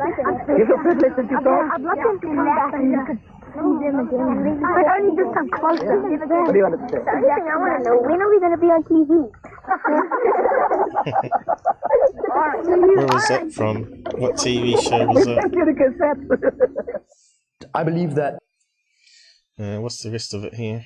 The Ariel sighting, although we do not fully understand what happened, there was something different that did occur there that was out of the ordinary. It was not a regular day at school. Yeah, I think if there was one experience I'd like to relive, it would be that particular experience. It really does stick with me that something happened, something was out there, and the kids saw it. He looked He's never stopped talking about it. He has never stopped talking about it, and he has believed all the time that it did happen. I think something definitely happened, yeah, sure. But it was just that picture that it'll never go out of my mind, was the face and then just the craft, you know, they'll always be there. We met up on many occasions after that and hugged and shook our heads and said that was the most amazing experience of our lives, wasn't it? It was literally fear of the unknown, pun intended. You know, that's the best way I can describe it, but I'll never forget it. Before they talk, they always look. Strange, it was exciting, it was... Oh, I think we've established that these witnesses are genuine. No question. Like yeah, but I'm trying to do body analysis. Looking left, strange, looking I left. guess, when I said, you know what, I mean, I don't want to believe in the whole aliens and stuff, but it always leaves me questioning, thinking, that was very strange, so it is possible. I haven't seen any of them look quickly right, which means they're telling lies. Like the experience and like what happened in 94, like trying to disassociate myself with what happened there when I was in junior school. Looking down as feelings. I'll be lying to myself. No one is willing to say that was because memory. we know that we didn't just make things looking up. Something definitely was happening. Left whether there it was as well. UFOs, whether it was left, looking who left. knows what else. You know, we can't say for sure one way or the other, but definitely there was something that happened there. Yeah, he's telling the truth. And it got the whole school riled up. I don't believe for a minute you could get that many kids to agree to do something like that. I really don't. I know children well enough. I just don't think that would happen. So I'm absolutely sure that something did happen there. I haven't really talked to anyone about it. I usually kept it quiet, you know, because most people probably think I'm, you know, a bit nuts. But, you know, I think it's good to speak about it. Okay, so that's pretty much that whole episode that we sort of went over the whole thing. But you could see Micro looks upwards was memory, and when they were calling sounds, they look left strictly that way, and when they accessing feelings, they look downwards. But I never saw any look right unless the interviewer was over this side. But the key is to watch where their eyes go just before they start talking about something. If they look there and then started talking for even a microsecond, you know they're telling lies. And if you ever watch Bob Lazar interviews... Well, you don't know that for sure. You don't know that for sure. No, this could be a few reasons why they... No, you do know for sure. Dusted. You do know for sure because it's a true and trusted body language system. It doesn't work 100%, but you just had like 20 people all looking in the same direction, according to the research. Yeah, that's bad comments. But you got to remember the interview over here, so they're going to look over here sometimes when they quick. There's like a micro look. You've got to look for the very quick eye movement before they start looking this way again. Again, just go and watch some of Bob Lazar ones, and you can see he's looking right, trying to make up a story. He's not actually quickly looking left. But yeah, so that's that one done with. Well, no, there's just one more thing I'd like to add to this case, and this is the debunking exercise. I've left the link there for you, Paul. It's So we got it's bad UFOs. You know, Skeptic Inquiry guy, Robert Schaefer. Now he said some really bad stuff about this. I mean, okay, so another link. He was talking about. Hang on. Like he was talking about. Yeah. Okay. Let me get it up first. Which one was it? You got two links there. No, the last one, Paul.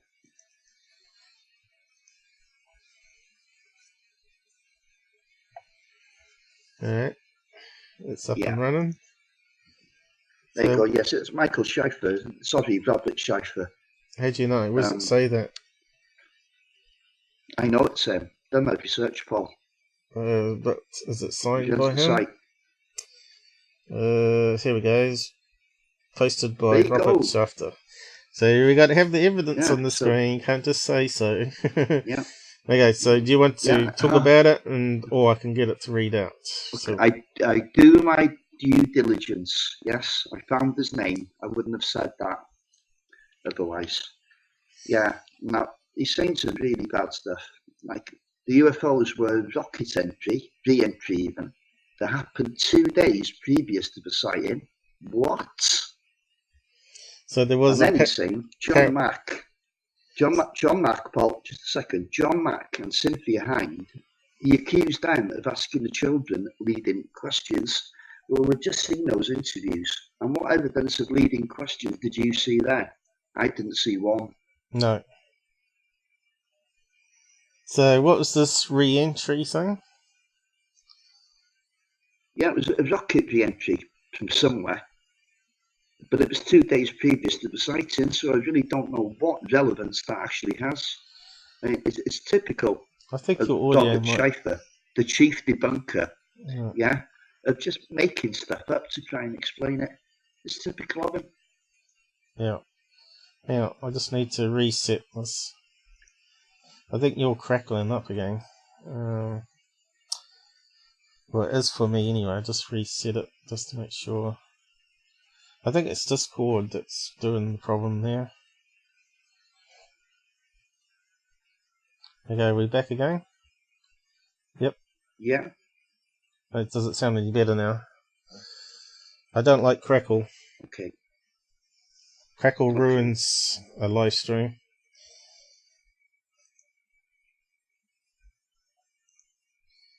Okay, you stopped talking, so... So what do we need to read out here? The case has since gone... You can go over it if you like. Let's see, where's his debunk about it? So there must have been a rocket launch or something that he's talking about. Russian one, American one. What? SpaceX? What was back in 1990s? Okay. Let's see. Okay, what was this bit here?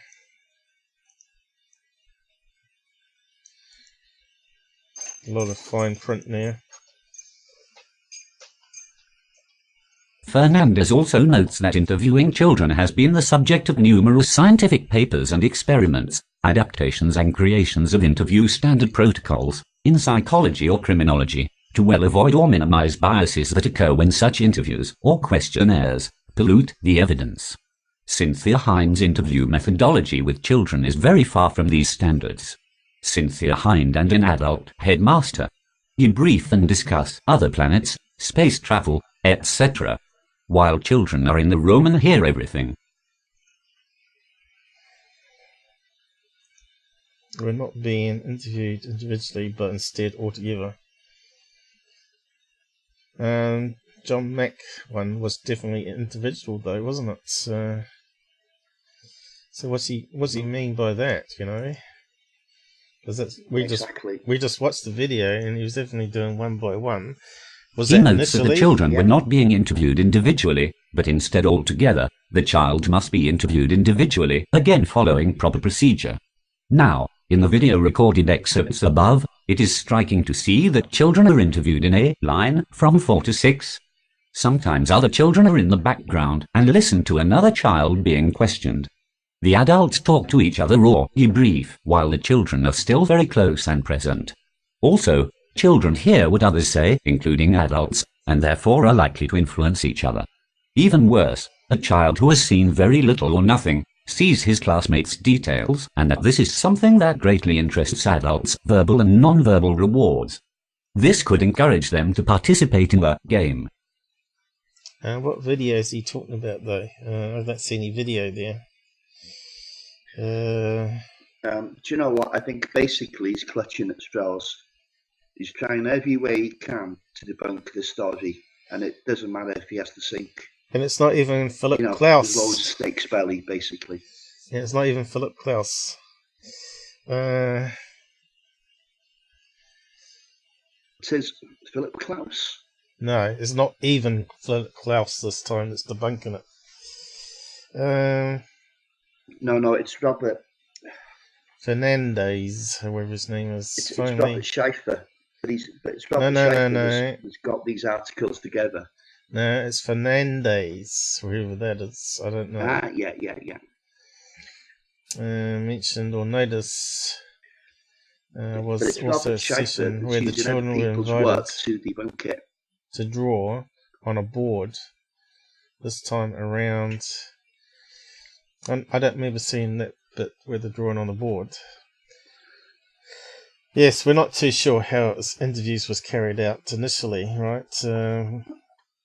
John Mack looked like it was individual, but maybe they did have a group one before he got to interview him, so maybe that's the whole problem. Oh yeah, what's this one here? Oh, actually, I'll probably read that bit out there. Although it's not going to highlight it properly. Oh well, try that. There you go. Yeah, I wanted the bit above. She spoke on its contacts and the Ariel school incident. Her talk was highly emotional. She was crying as she spoke of encountering S floating above the ground. She said that she fell to her knees before one such being, whose face kept changing between that of an alien and that of a lion. She has also had a conversation with a magic butterfly. The audience liked Miss Trim's talk so much that they gave her a standing ovation. Okay, so maybe one of the children's a wee bit crazy. Okay. There's always going to be one. Yeah. One that ruined... Why do they highlight her? Make her the focal point of their argument. That is typical debunking tactics, isn't it? Mm-hmm. Was I not reading it?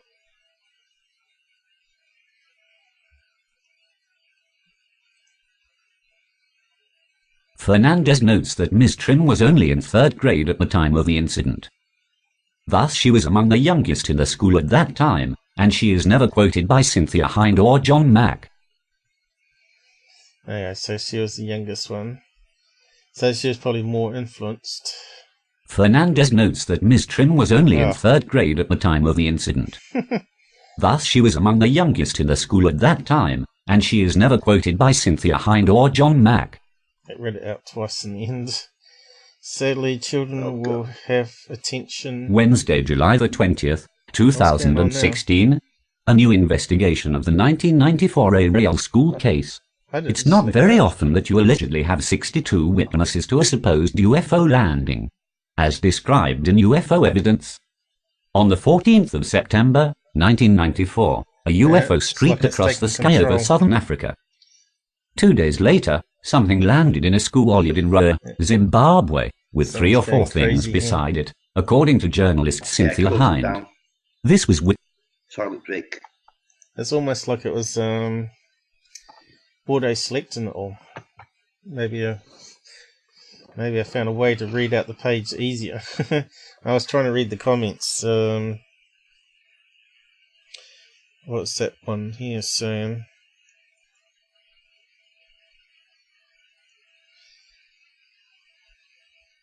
Sadly, children will have attention for giving the right answers to the adults that question them on a topic.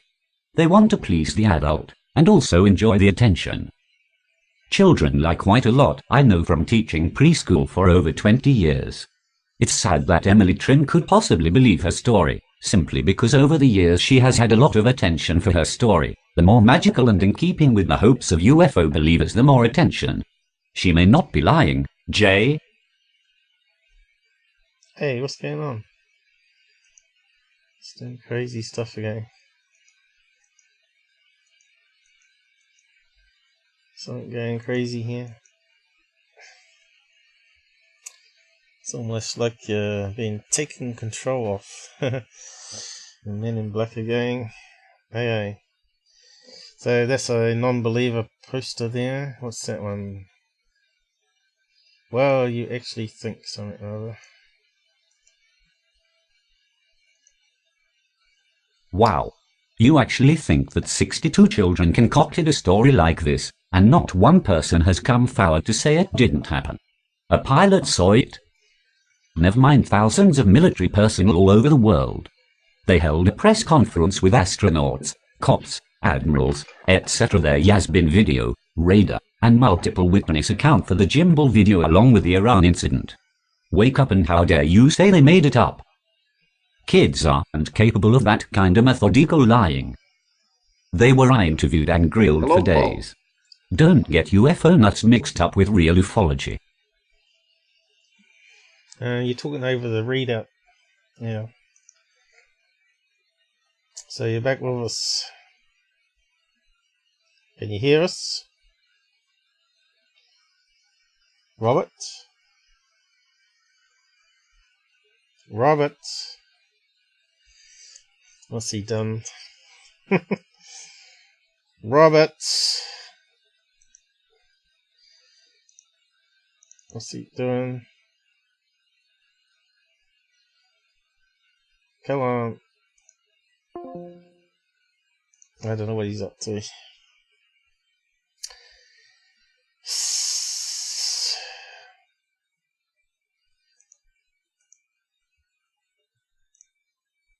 Are you there?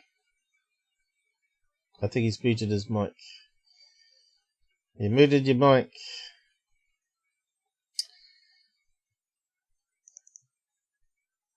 Let's go and touch something.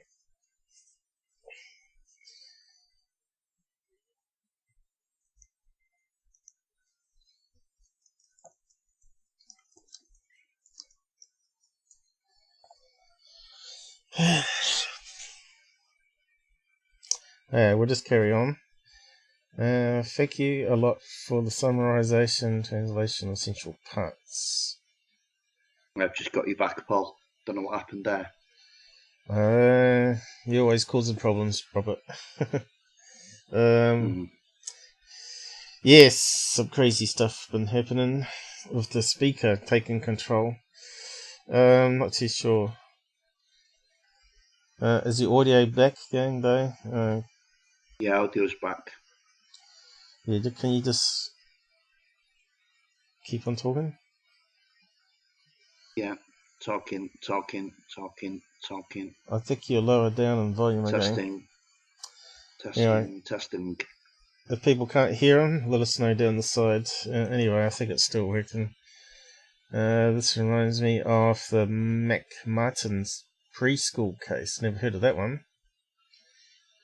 Without people going to jail and having their lives needlessly destroyed. I think this is the best comment yet. What was the Mac Martin one? Was that a school shooting or something? I don't know what it is. Are you still there, Robert? You're not That's what answering. I'm trying to look at. Yeah. You're not talking to me. Paul, can you hear me? We can hear you, but you can't hear us, obviously. I can hear. Yeah, I can hear you, Paul. Was a daycare sexual abuse case over 1980s. Oh, well, we won't go into that. Probably get censored by Google. No chance. Classroom discussion the day. Okay, what's that saying here?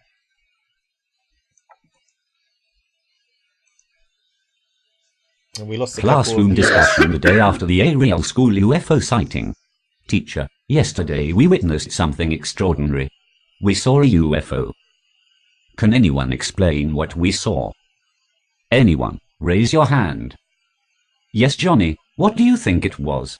Johnny, without a doubt it was an extraterrestrial craft from outer space. Extraterrestrial are millions of years ahead of us in technology, and that's a fact. Teacher, very good. Johnny, anyone else? Nicky, pick me, pick me. So I think someone's taking the piss here. Isn't that the Johnny and the teacher type thing? I heard that. Okay, is there anyone sensible here? Perhaps the teacher thought Oskin's razor was some sort of Zimbabwe shaven device. These all skeptics then. Don't bother us with facts. Our minds are made up. Yeah, that's not a debunker.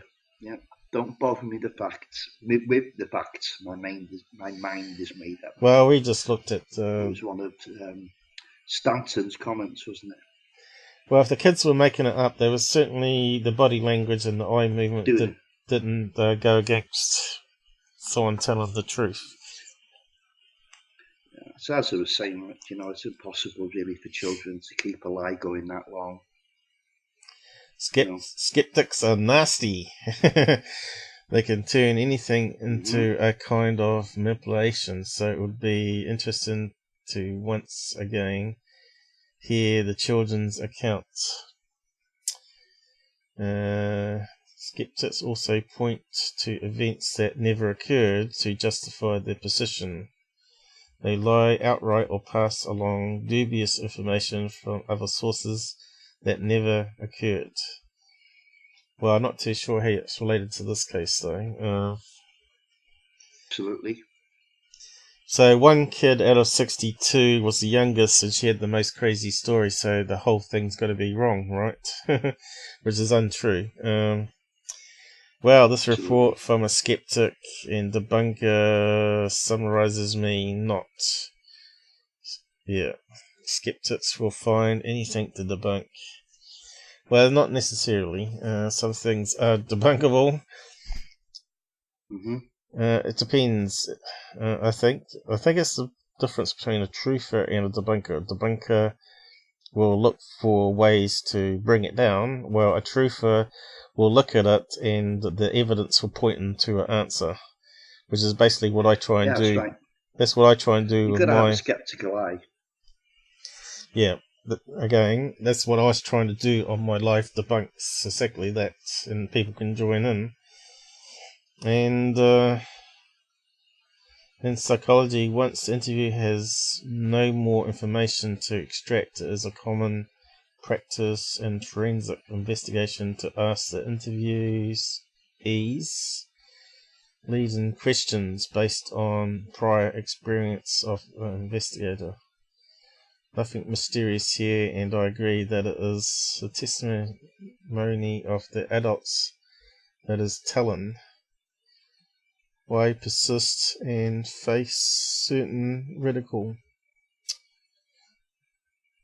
Just to be fair, I watched the documentary showing Dr. Mack interviewing the children. Never did I see that they were being interviewed in front of other children, which we didn't see either. I did not see the adults discussing things in front of children. I did not see Mac leading the students' responses. I did see him using carefully phrased questions as to not lead the response, which is basically what we saw too. Yeah. I think afterwards they re-questioned them in a group, didn't they? They probably did it individually, then a group session. So, drawing it on the whiteboard, maybe. I think I've seen that footage before. Let's see if we can find it. John Mac drawing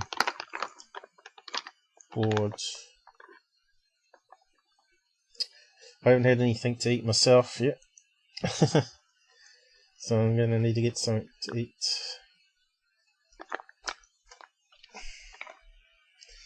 And I need another drink too. Well, we've been going 2 hours, so, you know, yeah, it's not so bad. I think my eyesight starts to drop once my sugar levels drop. Okay. John Mac didn't come up with drawing board, so we try Ariel. Post-production. That one's been deleted, so that might be the drawing board. Children. I think we saw that one before. What's going on there, Robert? Where are you going?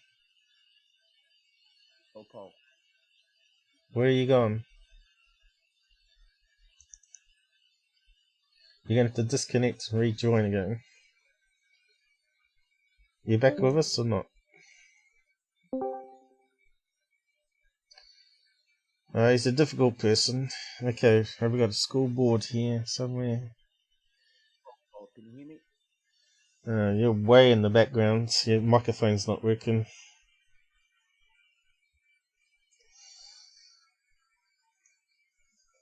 Say hello. Hello. Yeah, I think you're on hands-free mic there again. You must have a loose connection. Okay. No, it's not that. I don't think. I'm not sure how good it's coming out without the headset. Let's see. Can't see anything with a school board. Chalkboard. What did they call it back then?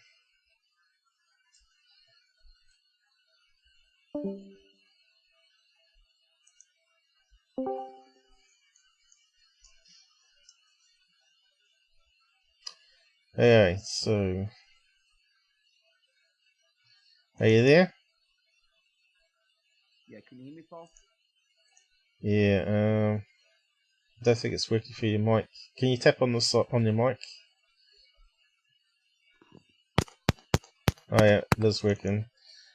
For some reason, you're much lower when you talk. Have you moved the mic away from your face or something? Nah, not at all. I didn't do anything. I'm gonna have to boost your volume up again. Hang on, keep talking. Okay. Talking. Testing. No, it's not working. Oh no. Hello. You're way in the background. I don't know what you've done. I haven't done anything, Paul. Yeah, right. I'm not too sure how to fix that then.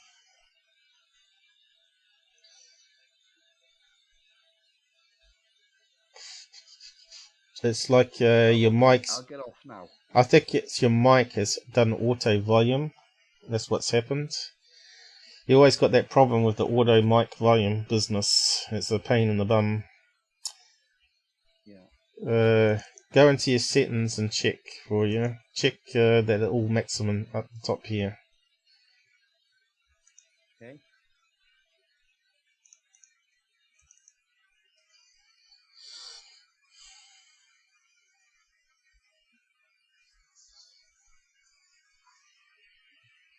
Yeah, I can't hear.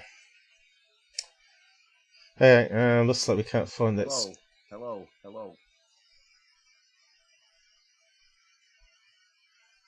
Don't worry about it. If you can't figure it out your end, there's not much I can do here actually.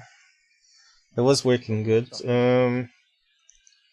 Go through another country maybe, fix it.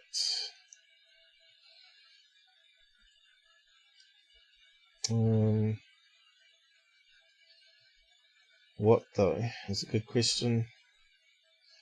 I'll go back through Sydney. Are you there? Yeah, hello. Keep talking. Yeah, hello, Paul.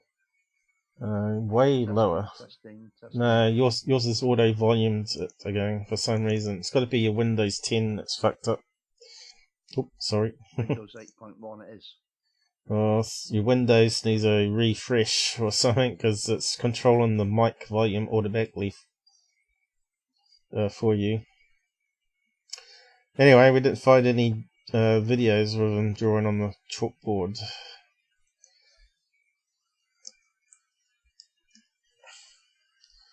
I think, can you talk? Can you say hello? Yeah, hello. Hello. I'm not sure if I can boost you up. Yourself? Say the jack black rap rap rap rap rap rap rap. Say something like a sentence. Hello.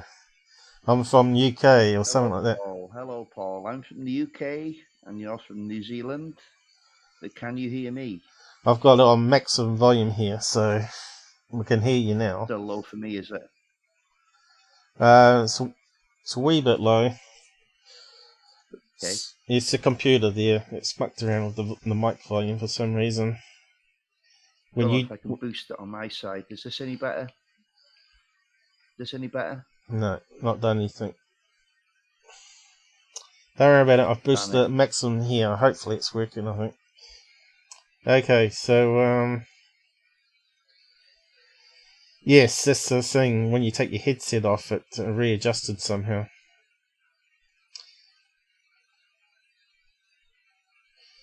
How come it's not coming up with the correct videos? Chalkboard, drawings, Mac. What else can we type in? I was trying to find that old footage on drawing on the board, but let's see, that's only half a minute there. Post-production. Bet it was on this one here, Metabunk, is it? Let's have a look at Metabunk. What's he saying? Has it ever been debunked? Oh. Okay, we've got links here, but obviously they don't work. Mass hallucination. Come on.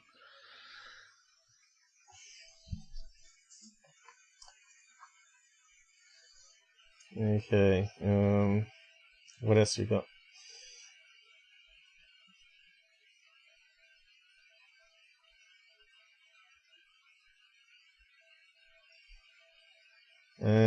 So what did the skeptics got to say? Not much, but that's it. Don't forget to read the posting guidelines. No click policy. What's that? Metabunk's just got so many crazy rules on his thing. I've tried to post several comments and it got deleted, so I'll give up. You're not allowed to criticize anybody. You're only allowed to state the facts. Lots of different. To ask anything intrusive. Yeah, I posted a comment saying this guy's either a liar, a hoaxer, or delusional, and my comment got deleted because you're not allowed to say that on his blog, and I thought that was just absolutely ridiculous. I suppose he doesn't want any liable suing people. Oh, he offended my feelings by calling me delusional or mental. I suppose that's America for you. Everyone runs scared now, so you can't run a normal PC, non-PC channel anymore because you get censored and whatnot. It's just crazy. So yeah, I haven't come across any ones where they're drawing on the board.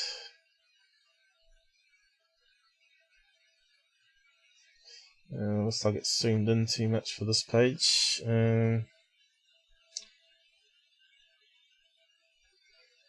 The reason this whole thing hasn't been debunked is because it follows a pretty clear pattern and it's not hard to tell what happened.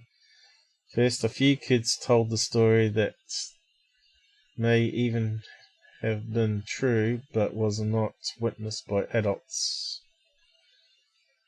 And then what? But bore little to no resemblance to the one that actually got popularized. So I'm not too sure what he's saying. Are you saying these children, now adults, are lying? Isn't it possible that they are just telling what they saw?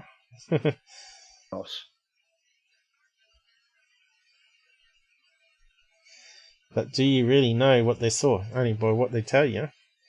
Their stories and drawings all different from each other. No, they're not. Well, of course, there's going to be variation. Good God. They're not Rembrandts at their age, are they? Also, since starting thread 3 years ago, Bad UFOs did an update on the case last year, which you might like to read. Was that the one we just looked at? That's the one. They said it updated, so maybe it's an update. I don't know. Let's just check it out anyway, just to see what it is.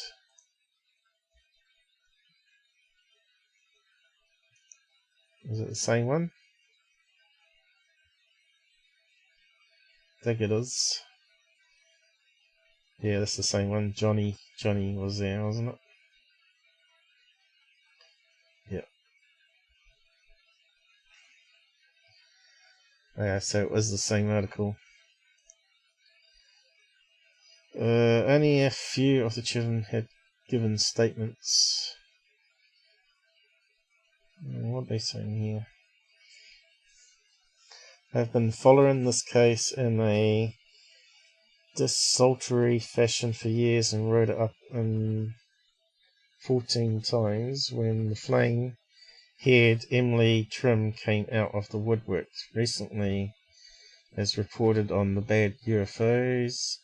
Just a nosy question really. You seem remarkable, well informed as to the history and development, alas, evolution.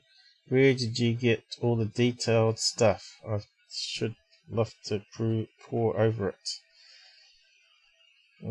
So this is talking to this comment here.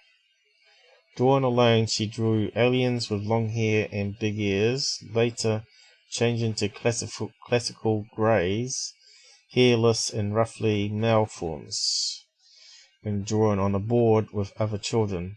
So that's the thing we were trying to find, where she was drawn on the board. No one's given us a link to it. I recall seeing that somewhere though, you know. I do recall. The headmasters and 2 other teachers were convinced it happened. So they saw nothing but said they believed fanciful stories dated by 5 to 12-year-olds. Okay. What else we got? So you picked and chose only those that you liked. Well, how about more than 200 other kids on the not especially large playground? Descriptions are not of things that happen quietly or stealthy, but on or large objects, tall beacons, blinking lights. Blinding lights. Blinding lights.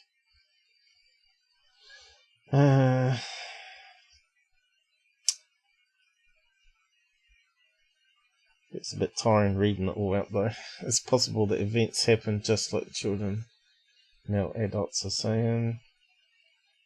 So that someone's repeated that again. What is simpler explanation? Subjective questioning and teacher-student attitude, or the visitant aiming craft? Seeing only a minority of children. Blah. Need a drink. If real, there would have been multiple events, as the descriptions were quite different. Is it possible in the same sense that it's possible? What the hell? When I get to work today, the building will be a seafood restaurant instead. What the hell are these people on? I don't know. I really don't know. Some of their comments don't make any sense. You already asked the same question on Thursday, but you seem to be avoiding an important question. You are also not keeping in mind that the Hind and Mick asked them very leading questions to draw out of them the answers. Well, I didn't see that. Also, there were no adult witnesses, remember? Well, maybe that's why the UFO landed. They saw kids, or small kids, about their own size, right? So they're going to be less... because we know this is the first case, is it? Yeah, so they thought maybe they're going to be more approachable rather than big. You already asked the same question, blah blah blah. Nobody reading this forum can see that you said that you can tell us what you think it really was that the kids saw. I don't think the kids are lying. I don't think they saw an extraterrestrial starship. I've got a pretty good idea what they probably saw. It must have been the oil tanker. I don't know. All of it is on that page. Yeah, but oil tankers, the last time I looked, oil tankers didn't fly. Well, what would they have seen on the school? A lawnmower? So, yeah. So we never found the link that we were after, which was then drawn on a board. I think we've probably seen this one already.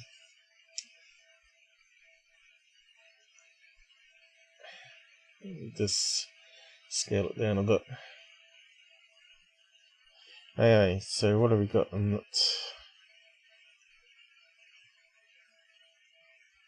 Have we seen that bit? Yeah, I've seen that bit. Yeah, we've seen all this pop. Yeah, I've seen all that. I'm just trying to find where we can find the board where they're drawn on the board. Because I can't see any other children in the room here, but of course we haven't got a pan back shot here. So he was meant to be given leading questions. Okay, let's just have a quick listen of this again. Had this experience. Mm-hmm. And how did that idea come to you from this experience? This is a little hard, but try to be with me here, okay? Hey, Renee. How did this idea come to you when you had this experience?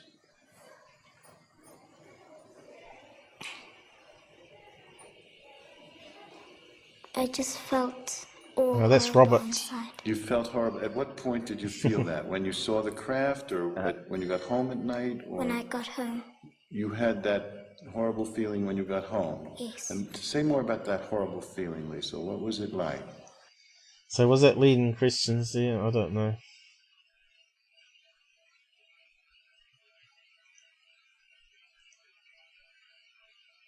This is something that person wants me to believe, or they're frightened, or they're distorting reality in some way. There's nothing like that here. These are people of sound mind, by and large, telling me something that's very... They know that I might think they're crazy, and so they're a little concerned about telling me, and they're very full of questioning themselves and doubt, and I mean, and then they describe something very real and intense, a light or something happened to their body, or it's the whole quality of the way they talk about it is the way a person talks about experience that happened to them. So 20 years later. Talking. I remember being very captivated by the eyes, and in that moment, however long it was, because I have no idea of the time frame, it was mesmerizing. It was absolutely captivating. As soon as I saw it, I knew that this was something from another planet or something from out of this worldly space. Look left. People need to know there is something else out there. Because she She looks quite disturbed there, doesn't she? She's taking deep breaths. Yeah. But I still haven't found apparently them. some of these children, well, they're adults today, but they're still quite disturbed over this, Yeah, no but closure for them, is there? No answer. Still haven't found that thing, because that's the one we looked at here, I think, 31 minutes, but we never saw him drawing on the board. I wouldn't be too concerned about that, Paul. I think we've established the witnesses are genuine enough.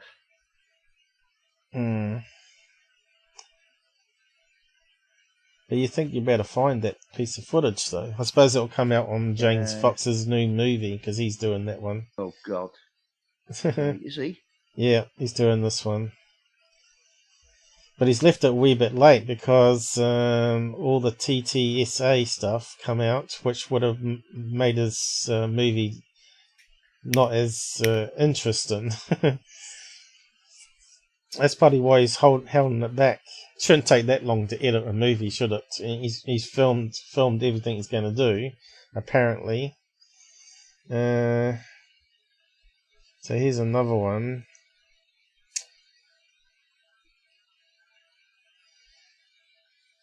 Renee, what's going on? You're on fire, are we? I don't know. Cheers, Renee. So, we got some links here, but it doesn't tell us what they link to.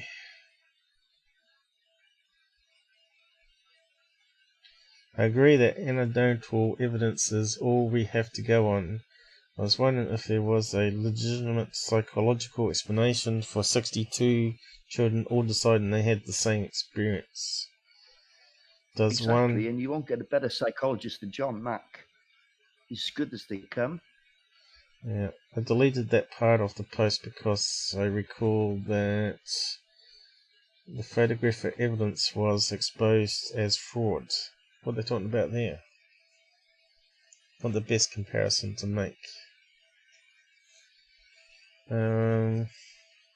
What's he talking about there? Was there anything found out to be fraudulent? No.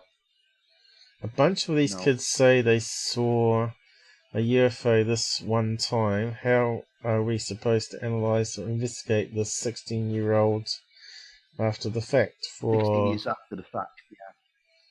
How are we supposed to analyse or investigate it a day after the fact?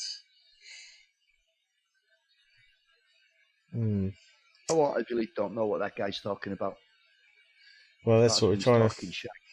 That's the problem with bulletin boards, is trying to work out what they're trying to debunk it, you know. Is there any hard debunking there?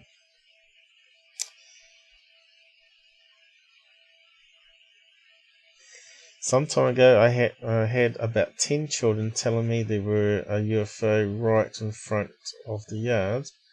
2 of them were my own. I went out and looked. It was dusk, and they were looking at a very bright star or planet at a fairly high elevation. It's following us, they said. And they managed to get themselves quite worked up over it. Even my own kids didn't like my explanation, excited with a lot more fun than being mistaken. Yeah, well, hold on a minute. Since when does planet Venus land and have beings come out of it? You know, yeah. Sorry, that's a very poor effort in debunking. But you're saying that kids can be excited and mistaken. I know what you're trying to say. I'm not falling for that. But we get that with the UFO field as well. Like I had recently a guy tell me that security team's faked leaker interviews wasn't his voice. So what can you do? You know, someone's got a hearing impairment. Sorry? He owned up to that Mr. Ken thing, didn't he?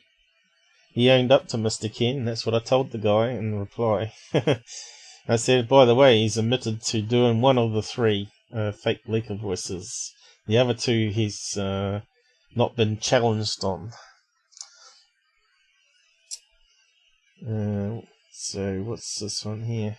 So some people just can't accept that some people lie, and they can't accept that what they saw was a mistaken thing.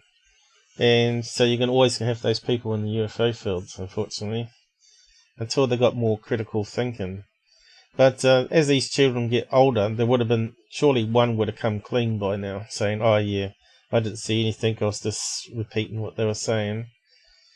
Argument, exactly. There's 62 children, it would be one that would come forward. Is there anything out there at all? Have you searched?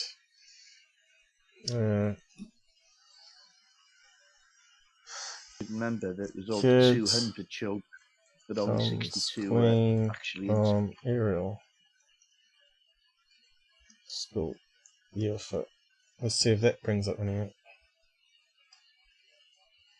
So nothing's popping up here. It's remembering, looking back. What's this one? My name is Keenan. I'm the teacher at boys' school. Counts of sightings. That thing about the flute, though, that's kind of weird. UFO sound like a flute. I don't think I've heard any other ones say that. So in a group of 60 kids, we're just trying to find anyone that's sort of come out and said it's all lies. There isn't anybody that said that. And it hasn't come up in the first page.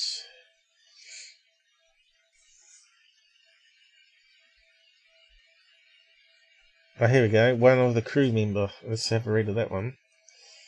That was recently, May last year. Offered him some money to come clean. So whereabouts is that? Talking about that. Oh, terrible font. What's that? Double space or something? It's horrible to read.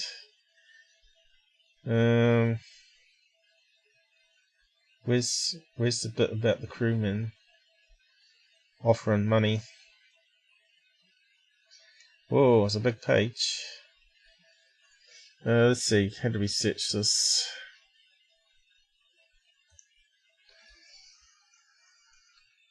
So, camera crew. What's it say here? My eyes are definitely bad. Again. Since then, Travis Walton has passed 12 separate lie detector tests. Travis. One of the crewmen was offered $10,000 to come clean and denounce the whole story. While he must surely have been tempted by such a large sum, he declined. Many have claimed that the whole story was a hoax, yet none have been able to provide proof to substantiate their claims. In the 5 days that Travis was missing, no evidence of Travis was found in the woods, and not one person came forward saying they had seen him. In the face of ridicule and scrutiny, none of the men have changed their story, despite being offered financial temptation to do so. While Travis Walton has made money from the event, he had to wait years before that was possible. In those years, he faced mockery and... No, it doesn't always come up.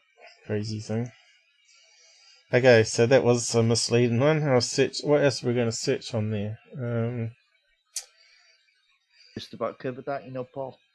Yeah, I was looking to see if anyone had come clean or been tempted to come clean. So yeah, you reckon it's all covered now? What have we got left? So that's where it took place, but it was behind trees. So again, if we go back to the Google Earth and have a look,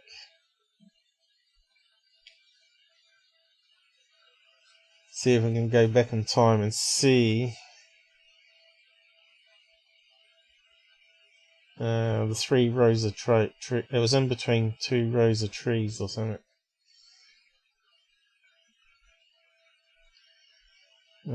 So whereabouts was it here? Fly to it. See, that's why I bookmarked it. I knew I'd go back to it again. Here we go. So we want to go back in time. Is that back in time? Go back 2005. Yep, that's the last one. So this looks really more barren. And they're building up more houses around at that time. So we could have landed then with rows of trees. Here, maybe? They said it was a fence in between two rows of trees. Bit hard to tell. Be good to have a kid on to say, yeah, I was one of the kids and it was there.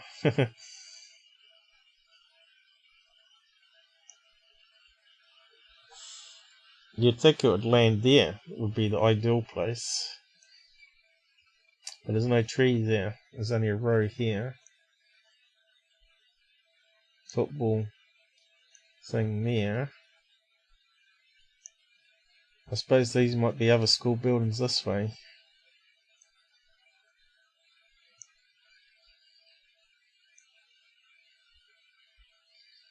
So that's across the road. They wouldn't be across the road.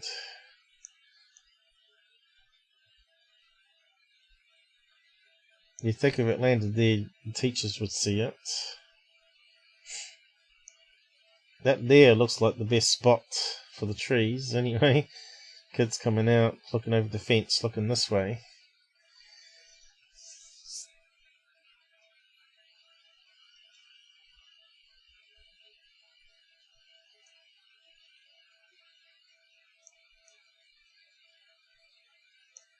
Can't see any fences, can you? It's a bit hard to tell on this grainy footage. Yeah, I don't know.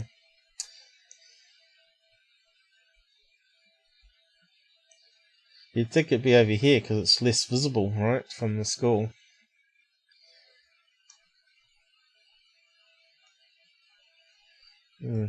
But unfortunately, we can't go back in time. So maybe it had more trees than it has in 2005. So we don't know. Fortunately, Google wasn't around in 19. Well, maybe it was. What was it? 1995. I don't think Google Earth was around then. It was the early 90s that the internet kicked off. Yeah, I think you wouldn't have had Google Maps back then, because could you imagine downloading that on dial-up? That just you'd go out for 5 hours and then come back and you still find it half downloaded. People nowadays just don't realise how bad the internet was that we sort of grew into. We're in our 20s or whatever, and so we're done with that one. So we got some pictures here. So how are we doing for time? So I might just cover my own bits now. Just do, yeah, if you like, before finished with this. So there's this trees. It was in between trees. So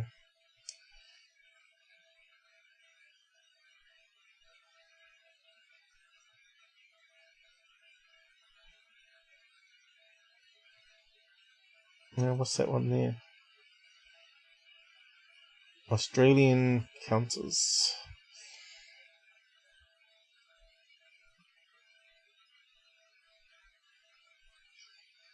Be good if we could find all the drawings and compare it. So that's another thing we haven't really found.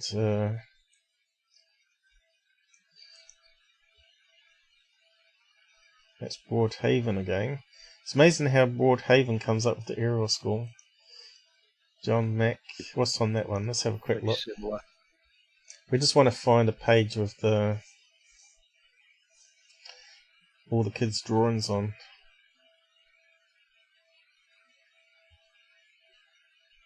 Again, that's Wells. The Broadhaven one. Now it's gone crazy. Yeah, bugger off. Okay, that wasn't what we were after. Here we go. What's on that one?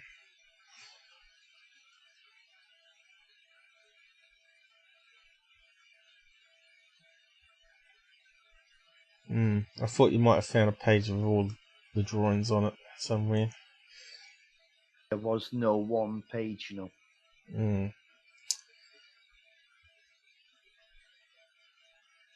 Well, 62 images, you think there'd be a couple of pages, you know. Oh, yeah. Strange Tales. Again, it's talking about Wales here. Wales. UK. Oh, yeah, that was UK one, wasn't it? Okay, that one here. What's that one? Ariel. Let's have a look at that one.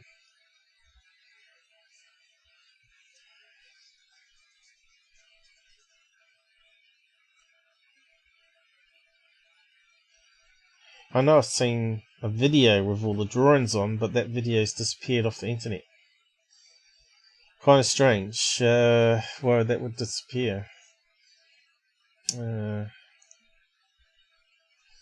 maybe you can find it, come across it by mistake one day and say, oh, here's all the drawings. Anyway, we'll just carry on with my stuff. Let's see. Right, talking about the last stream I did here with the debunks. You weren't part of it, Robert, so... But UFO Interest has confirmed this one with the bright lights in the sky to be... Let's see. Facebook user confirmed. I can't check. It was a memorial in Evansville for a girl passed away in February. Her family was celebrating her birthday with LED balloons, which is what I said on that one. So it's good to be validated, isn't it? So it's a bit shame that people celebrate people's deaths, because all that ends up in the sea or forests, you know. Polluting. Probably they released how many balloons? Probably how old she was. Doesn't say her age. 1, 2, 3, 4, 5. I think there was about 15 up there. So who knows? It may have killed a few whales and dolphins by now. So yeah, just be aware of that. What's people said after me here? You know, they don't reshare my stuff. Not Scott, no, wouldn't share my debunk on it. So we'll just close that one down. What was the other stuff? What was that one? That was Bob Lazar. Did you have a look at the... he's gone. You go to toilet more times than I do, that's for sure. Suppose you can't hear me now. Can you hear me? I can hear you. I can hear you. Right. I was going to just talk about the Lazar report, but I never had time to go over it again. Did you have a look at that at all? Where it debunks Bob Lazar? This one. Well, you should have read it because I gave you the link to it. Yeah. The only thing, it's Michael Tshirt again, isn't it? Although he's got his name on it, he's not the one that wrote it. Apparently, it was the Dan guy. The Dan guy, I can't remember what his last name was. Actually said he put it all together, and the Michael Tshirt only did like a few bits in it, and gets his name put on it. So obviously, Dan did all the research and stuff and sent it to him, and he put it all together. That's probably what happened, is it? Kind of reminds me of another person I know, where I was sending my research to someone else who was getting credit for it. Okay, so just close that one down. In case people haven't seen that one, that was presented on the last live I did. I'm not sure if it's going to go. Seems to put a extension plug-in on the front for some reason.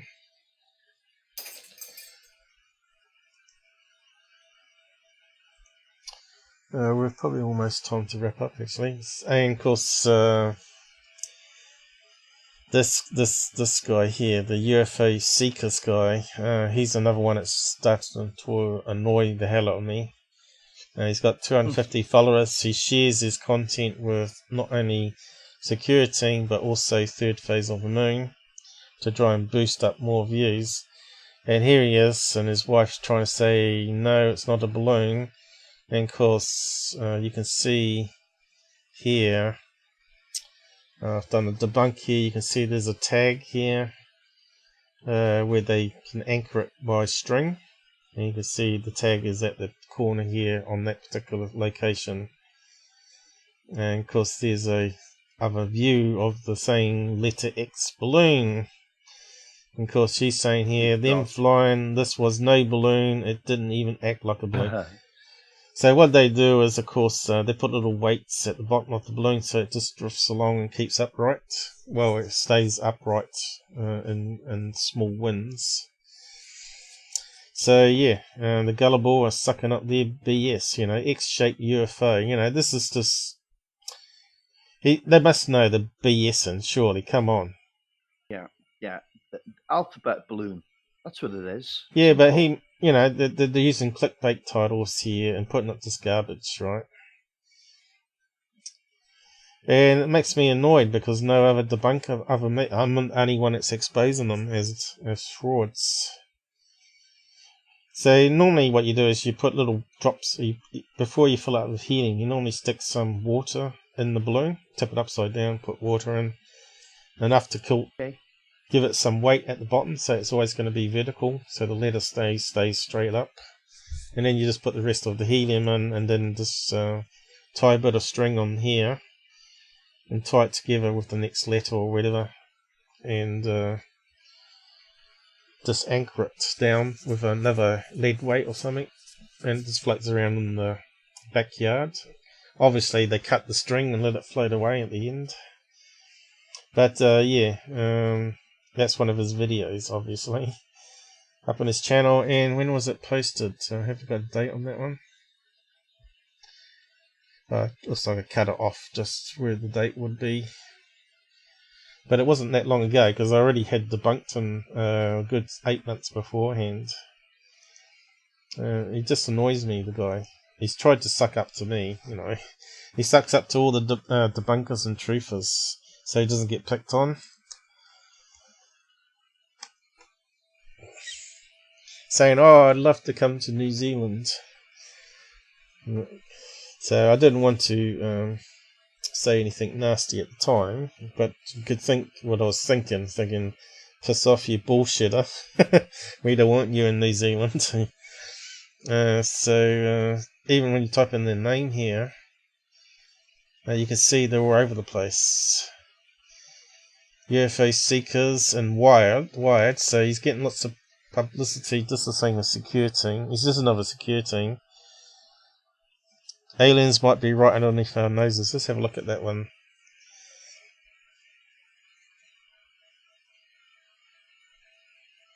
Search for respect. Look at all this garbage they put up on their thing.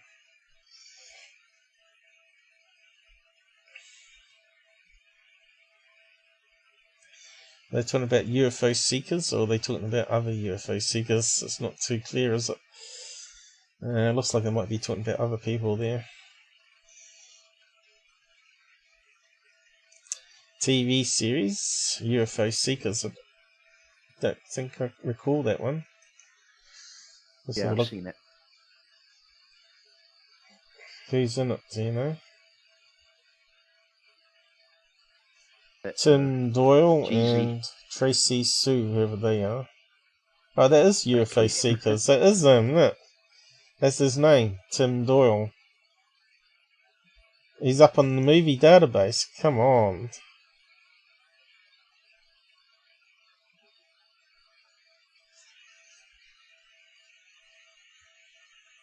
Look, he's put up his YouTube channel, is it?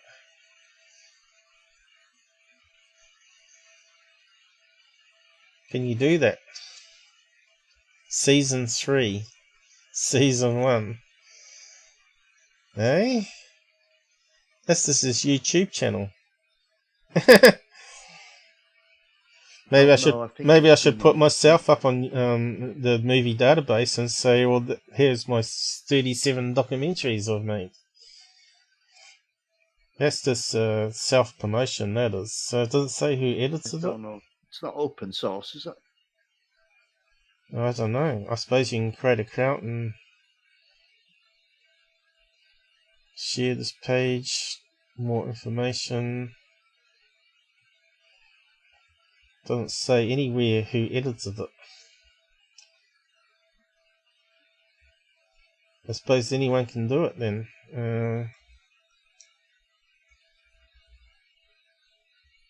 Sign in, it says. So I guess you can create your own claim to be a movie thing. I bet he's got the letter X balloon there, has he? Let's see. Let's see if we can find it. He calls it the X-shaped anti-gravity craft. Let's see. I don't see it there. Season 2.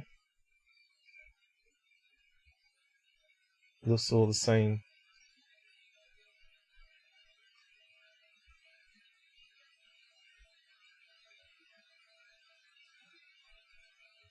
UFO filmed over farm.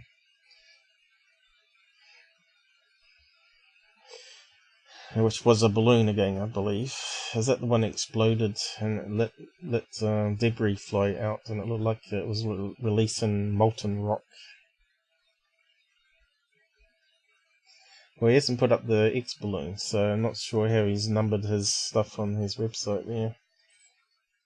Well, there you go. Found out something new.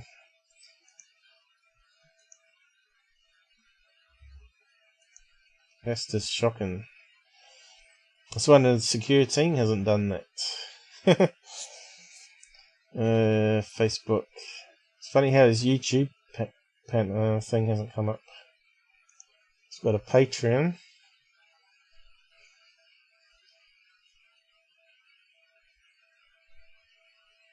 $46 are supporting them. And he's hiding how much that money is. 4% of what? It's complete. Well, he's doing better than I am anyway. That's for sure. 250,000 followers though. That's pretty bad compared to security. Where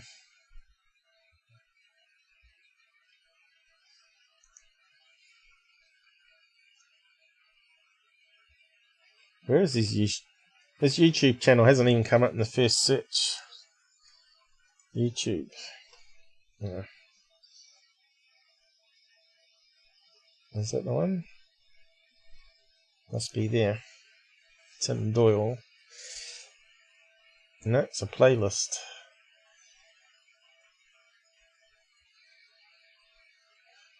And it says channel though.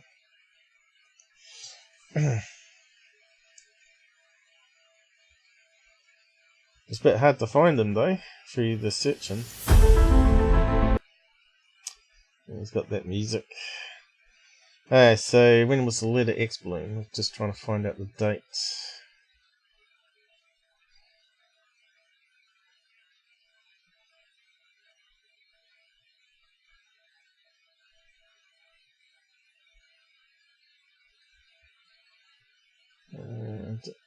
Did I go past it? Must have by now. 2 years ago.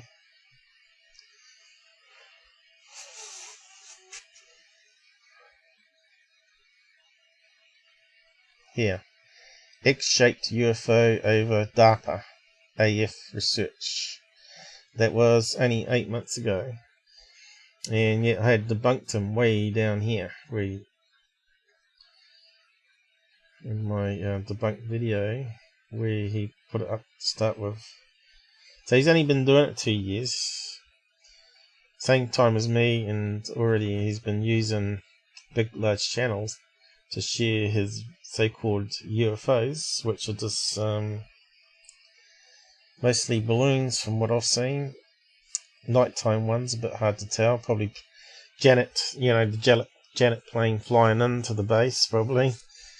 I bet that's what that one is, because he wouldn't be using the flight radar app like I teach everybody to use. Here we go. There's the first one there. UFO sighting, X-shaped anti-gravity craft. 2 years ago. So that's when I debunked it way back then. And he's still putting it up, so, 8 months ago. So this one here, I bet it's the Janet plane flying in. Because they're hanging out at Area 51, aren't they? Silver music. Okay.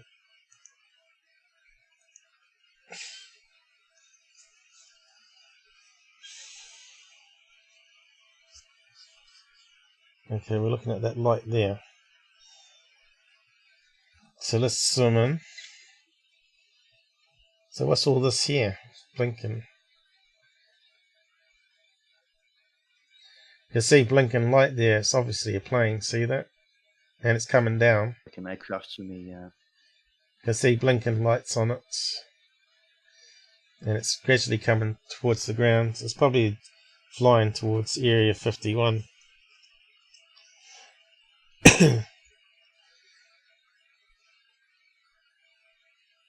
Oh, he's zooming in finally.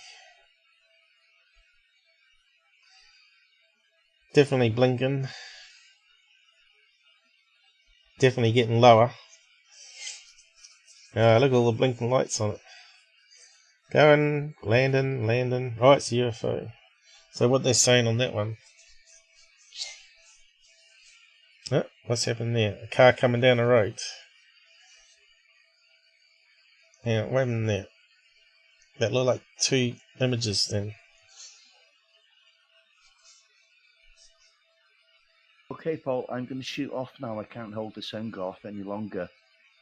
And I'll speak to you after you've finished off. Okay? Alright, so there's a plane coming this side of the mountain, coming into land. Okay, now guys. Oh, right, those flash blinking lights are runway lights. That's what it is.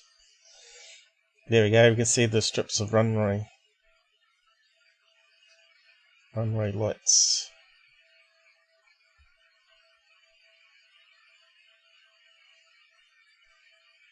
I think.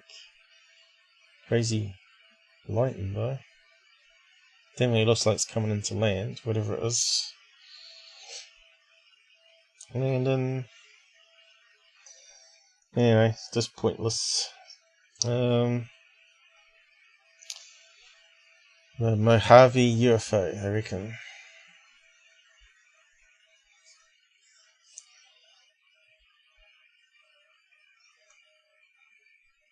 I wonder if we can enhance that one actually. Might just do that. But I've got to get going. I think that was the only thing I was going to talk about.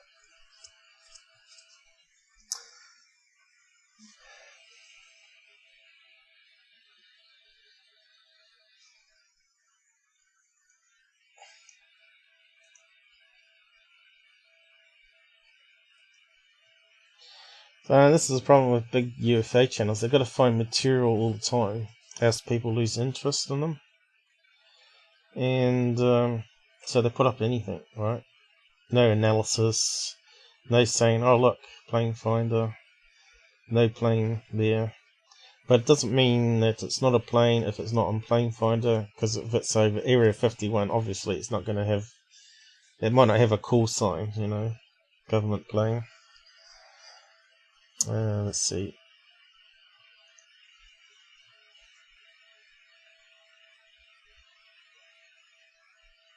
Looks like a plane with landing lights.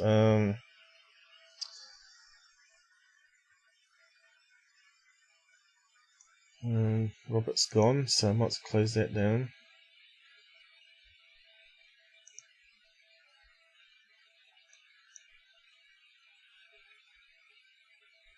It's early in the morning for him. No, it's not. Yes, it is. It's about 3:30 in the morning over there for him. Okay.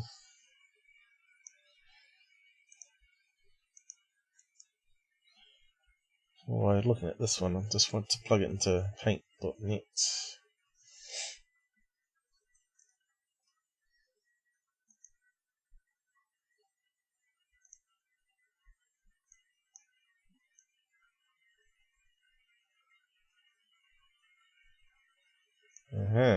Brightness.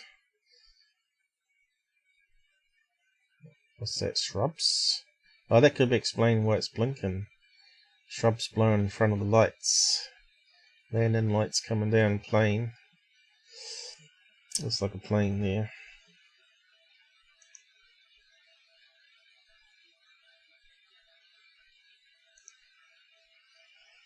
Hey, I can make UFO videos too. I could film lights at night time.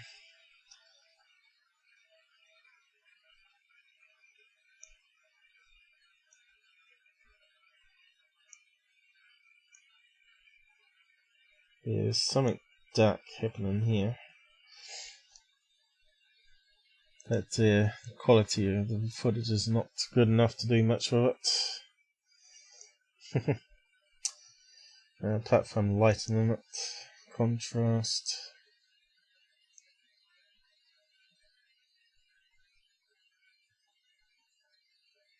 Yeah. Definitely a shrub here, or tree that he's filming through. Definitely something there. And looks like runway lights coming this way. So, yeah. No UFO.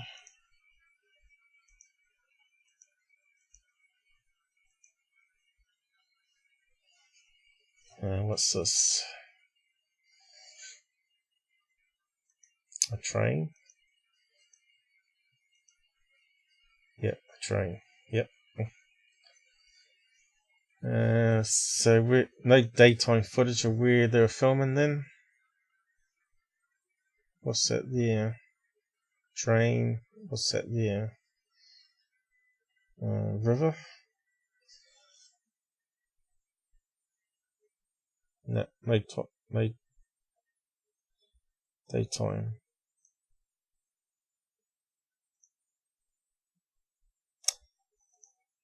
Yeah, that's crazy. So we don't know which way he was looking.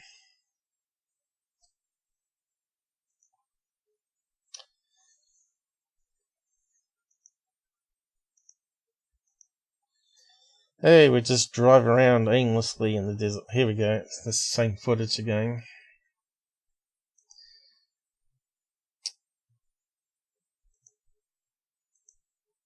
With the lights.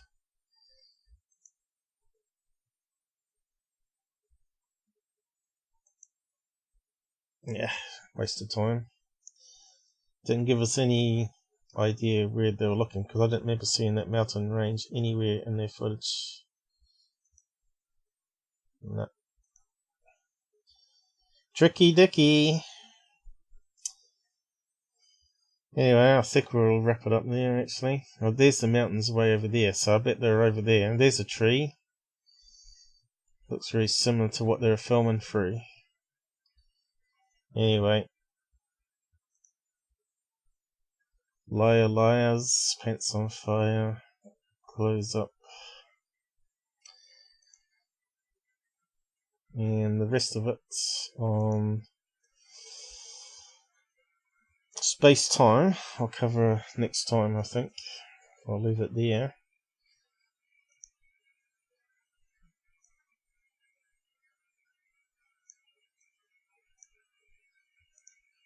And thanks for joining me and Robert today. And I'll just end up with the credits. Who's left out there? A couple of people watching.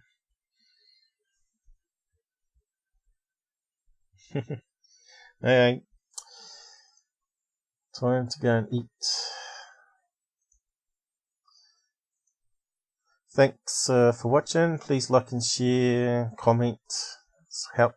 Comments do help for search results.